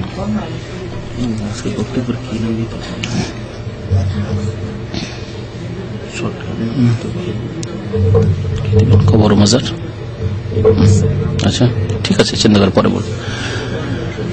আরেকটি কথা বলে দিই, যদি এর আগে অনেকবারই বলা হয়েছে, আমাদের দেশে আরেকটি বিদাতি ভাষা হচ্ছে কবর সম্পর্কে, যে কবরকে 3 ভাগে ভাগ করা হয়েছে, তাই না? কবরকে 3 ভাগে ভাগ করা হয়েছে। নবীর কবরকে রওজা বলবে। জাহিল বিদাতিরা না, সাধারণ মানুষ না, ইংরেজি বাংলা শিক্ষিত ডাক্তার ইঞ্জিনিয়ার না, কে? হযরত মাওলানা আর অমুক বক্তা সাহেব, তারা যদি রওজা বলে নবী সাল্লাল্লাহু আলাইহি ওয়াসাল্লামের কবরকে, কোন হাদিস আছে? একটু আগে হাদিস শুনালাম, তখন বলতে ভুলে গেছি আমি। ওয়ালাউলা যালিকা, যদি আশঙ্কা না থাকতো যে নবীর কবরকেও তারা কি সিজদার স্থানে পরিণত করবে, তাহলে লাউব রেজা কবরুহু, তার কবরকে কি করা হইতো? খোলা জায়গায় রাখা হইতো। হাদিসে কি আসলো? রওজাতহু আসলো না, আসলো কবরুহু, তার কবরকে। সুতরাং নবী সাল্লাল্লাহু আলাইহি ওয়াসাল্লামের কবর। আচ্ছা, যেই কবরগুলি পাকা, শাহজালাল, আটরসি, ভান্ডারি, আপনার খাজা মঈনুদ্দিন চিশতি, আর যেসব পাকা কবর আছে, জিলানি, এইসব কবরকে কি বলে?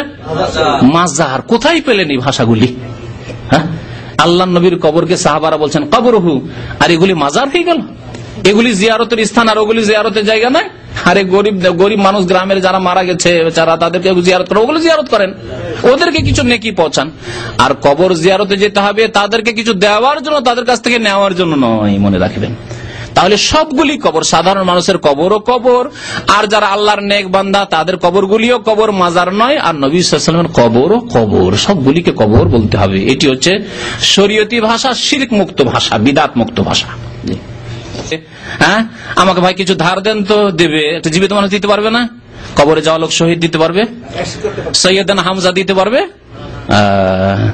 যদি যান ওহদে গিয়ে মাল সামান কিনলেন, অনেক ভারী হয়ে গেছে, বলেন সৈয়দনা হামজা আপনি তো সৈয়দুস শুহাদা, এই উম্মতের সবচেয়ে শ্রেষ্ঠ, আপনি শহীদ, আমার বোঝাটা একটু উঠিয়ে দেন, দিবে?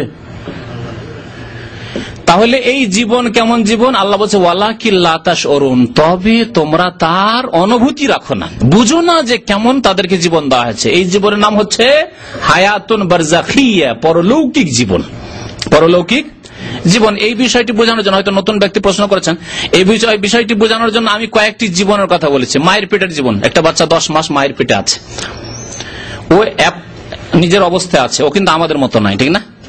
আমাদেরকে যদি এরকম বস্তায় ভরে দেওয়া হয়, মায়ের পেট তো দূরের কথা, একটা যদি বস্তায়, শুধু চাউলের বস্তাগুলি ওতে ভরে দেওয়া হয়, হ্যাঁ, একটা ছোট রুমে যদি রাখা হয়, তাহলে শেষ, ঠিক না?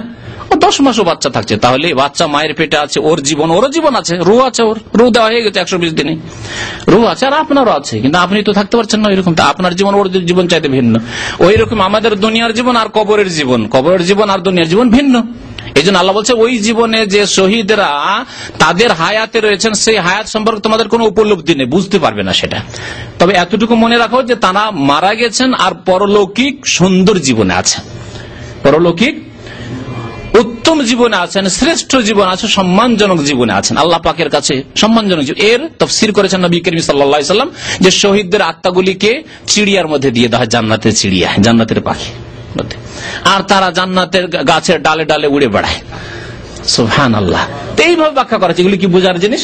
পৃথিবীতে যে কেমন করে তা হয়, তো এইভাবে তাদের হায়াতের কথা বলা হয়েছে। তার মানে এই নয় যে নবী সাল্লাল্লাহু আলাইহি ওয়াসাল্লাম জীবিত আর শহীদরা জীবিত, মারা গেছেন, তারা মারা গেছেন, তাদের দুনিয়ার মত হয়ে গেছে এবং তাদের পরলৌকিক জীবন আছে। পরলৌকিক জীবন প্রত্যেকের আছে, কারণ মানুষের দেহ থেকে আত্মা চলে যায়, কিন্তু আত্মা তো ইল্লিনে অথবা সিজ্জিনে আছে।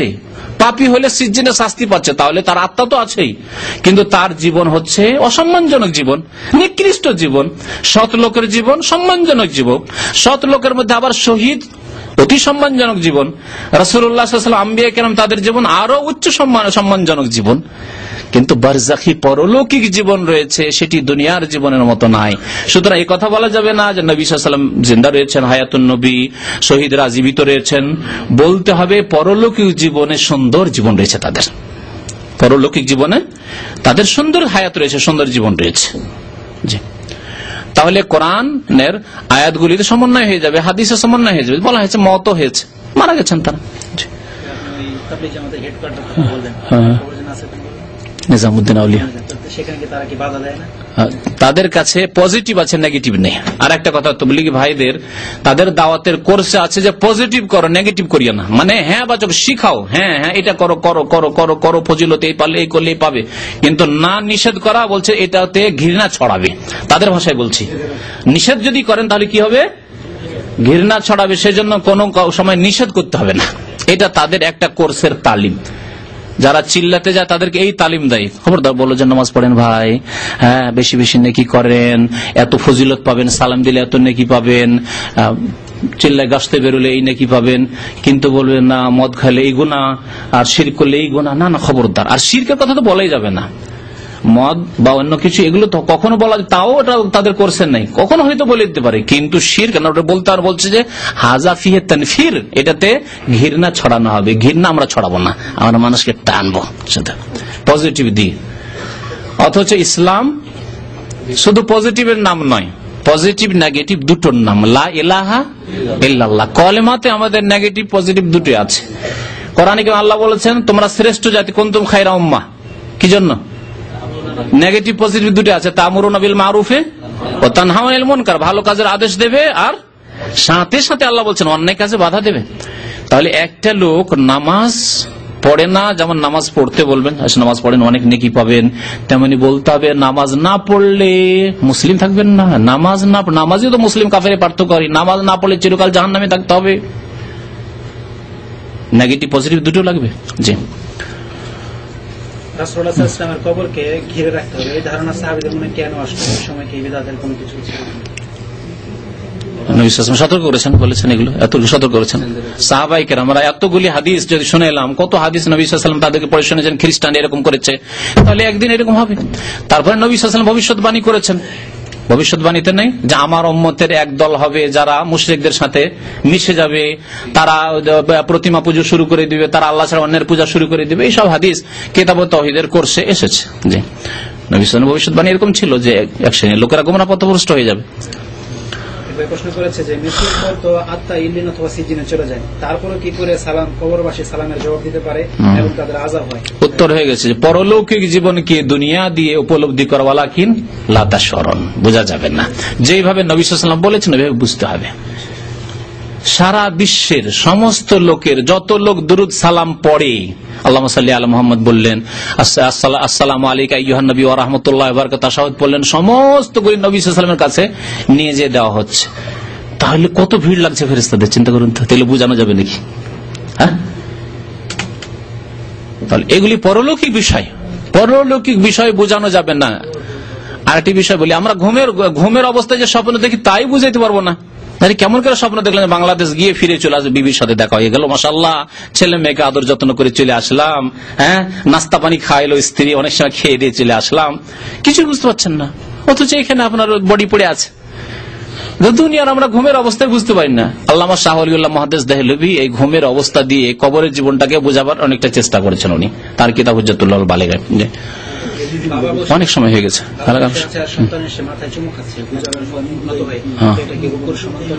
না, কারণ নবী সাল্লাল্লাহু আলাইহি ওয়াসাল্লাম থেকে প্রমাণ আছে যে বাবা বা যারা বড় ব্যক্তি তাদের কপালে এবং মাথায় চুম্বন দেওয়া সাবেত আছে। সুতরাং এই ক্ষেত্রে আপনি বলে রুকু নাই, নবী সাল্লাল্লাহু আলাইহি ওয়াসাল্লাম অনুমতি দিয়েছেন এতটুকু, কিন্তু আপনার পায়ে চুম্বন দেওয়ার অনুমতি দেননি।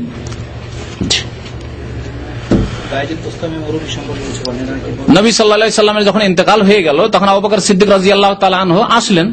আসার পরে দেখলেন যে শায়িত অবস্থায়, জি নবী সাল্লাল্লাহু দেহ এবং এই হিবরি চাদর দিয়ে ঢাকা, সেই অবস্থায় চাদরটা উঠালেন মুখমণ্ডল থেকে আর কপালে চুম্বন দিলেন।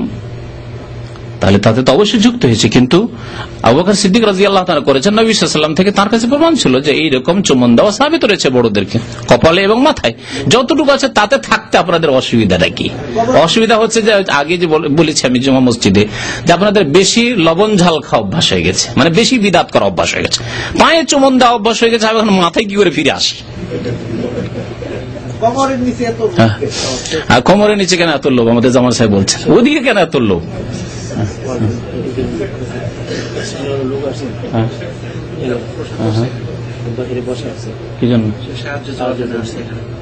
না, আমাদের এখানে চাঁদা টাঁদা করা নিষেধ আছে, সুতরাং আমাদেরকে মুশকিলে ফেলিয়েন না।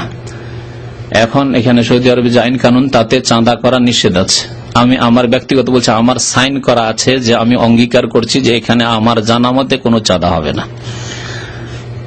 কথা বুঝতে পেরেছেন? সুতরাং আল্লাহর ওয়াস্তে যদি আপনাকে সাহায্য চাইতে হয়, ইসলামিক সেন্টারের মধ্যে ডাইরেক্টরের নিচে বসবে, এসা পরে মাগরিব পরে তাদের কাছে গিয়ে বলবেন যে আমি গরিব মানুষ, আমার অ্যাক্সিডেন্ট হয়েছে, আমাকে জাকাত থেকে হেল্প করেন। হইতে পারে আপনাকে 1000 2000 দিয়ে দিতে পারে, একসাথে পেয়ে গেলেন। আর খামাকে 1 রিয়াল 2 রিয়াল 3 রিয়াল করে জমা করবেন না, 200 রিয়াল জমা হবেন, আর অনেককে মুসিবতে ফেলবেন, ঠিক না? সুতরাং আমাদেরকে আইন কানুন মেনে চলতে হবে যাতে আমাদের কারো সমস্যা না হয়। আজকাল চাঁদা অনেক সময় ভুল পথে চলে যাচ্ছে, চাঁদা করা হচ্ছে ভালো নাম দিয়ে, কিন্তু ভুল দিকে চলে যাচ্ছে, যার ফলে চাঁদার উপর এখানে বাধা সৃষ্টি হয়েছে।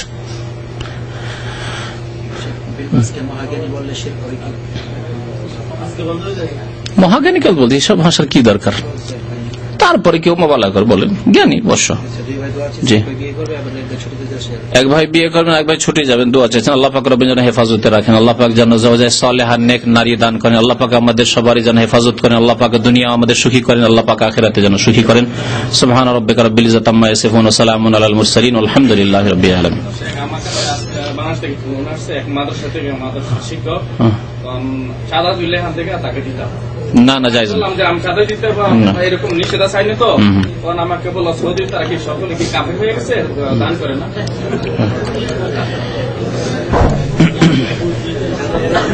ওদের বলেন যে সৌদি আরবে তো আলহামদুলিল্লাহ এক একজনে এক একটা মসজিদ দিচ্ছে। বাংলাদেশে দেখাও যে একজনে একটা মসজিদ তৈরি করেছে বিনা চাঁদা উঠিয়ে, একটা মসজিদ দেখাও।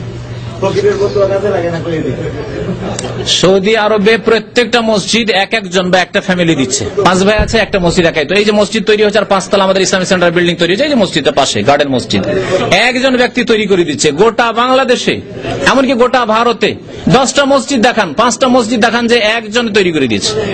ভিক্ষা করা ছাড়াও রিক্সা নিয়ে আর চাঁদা করা।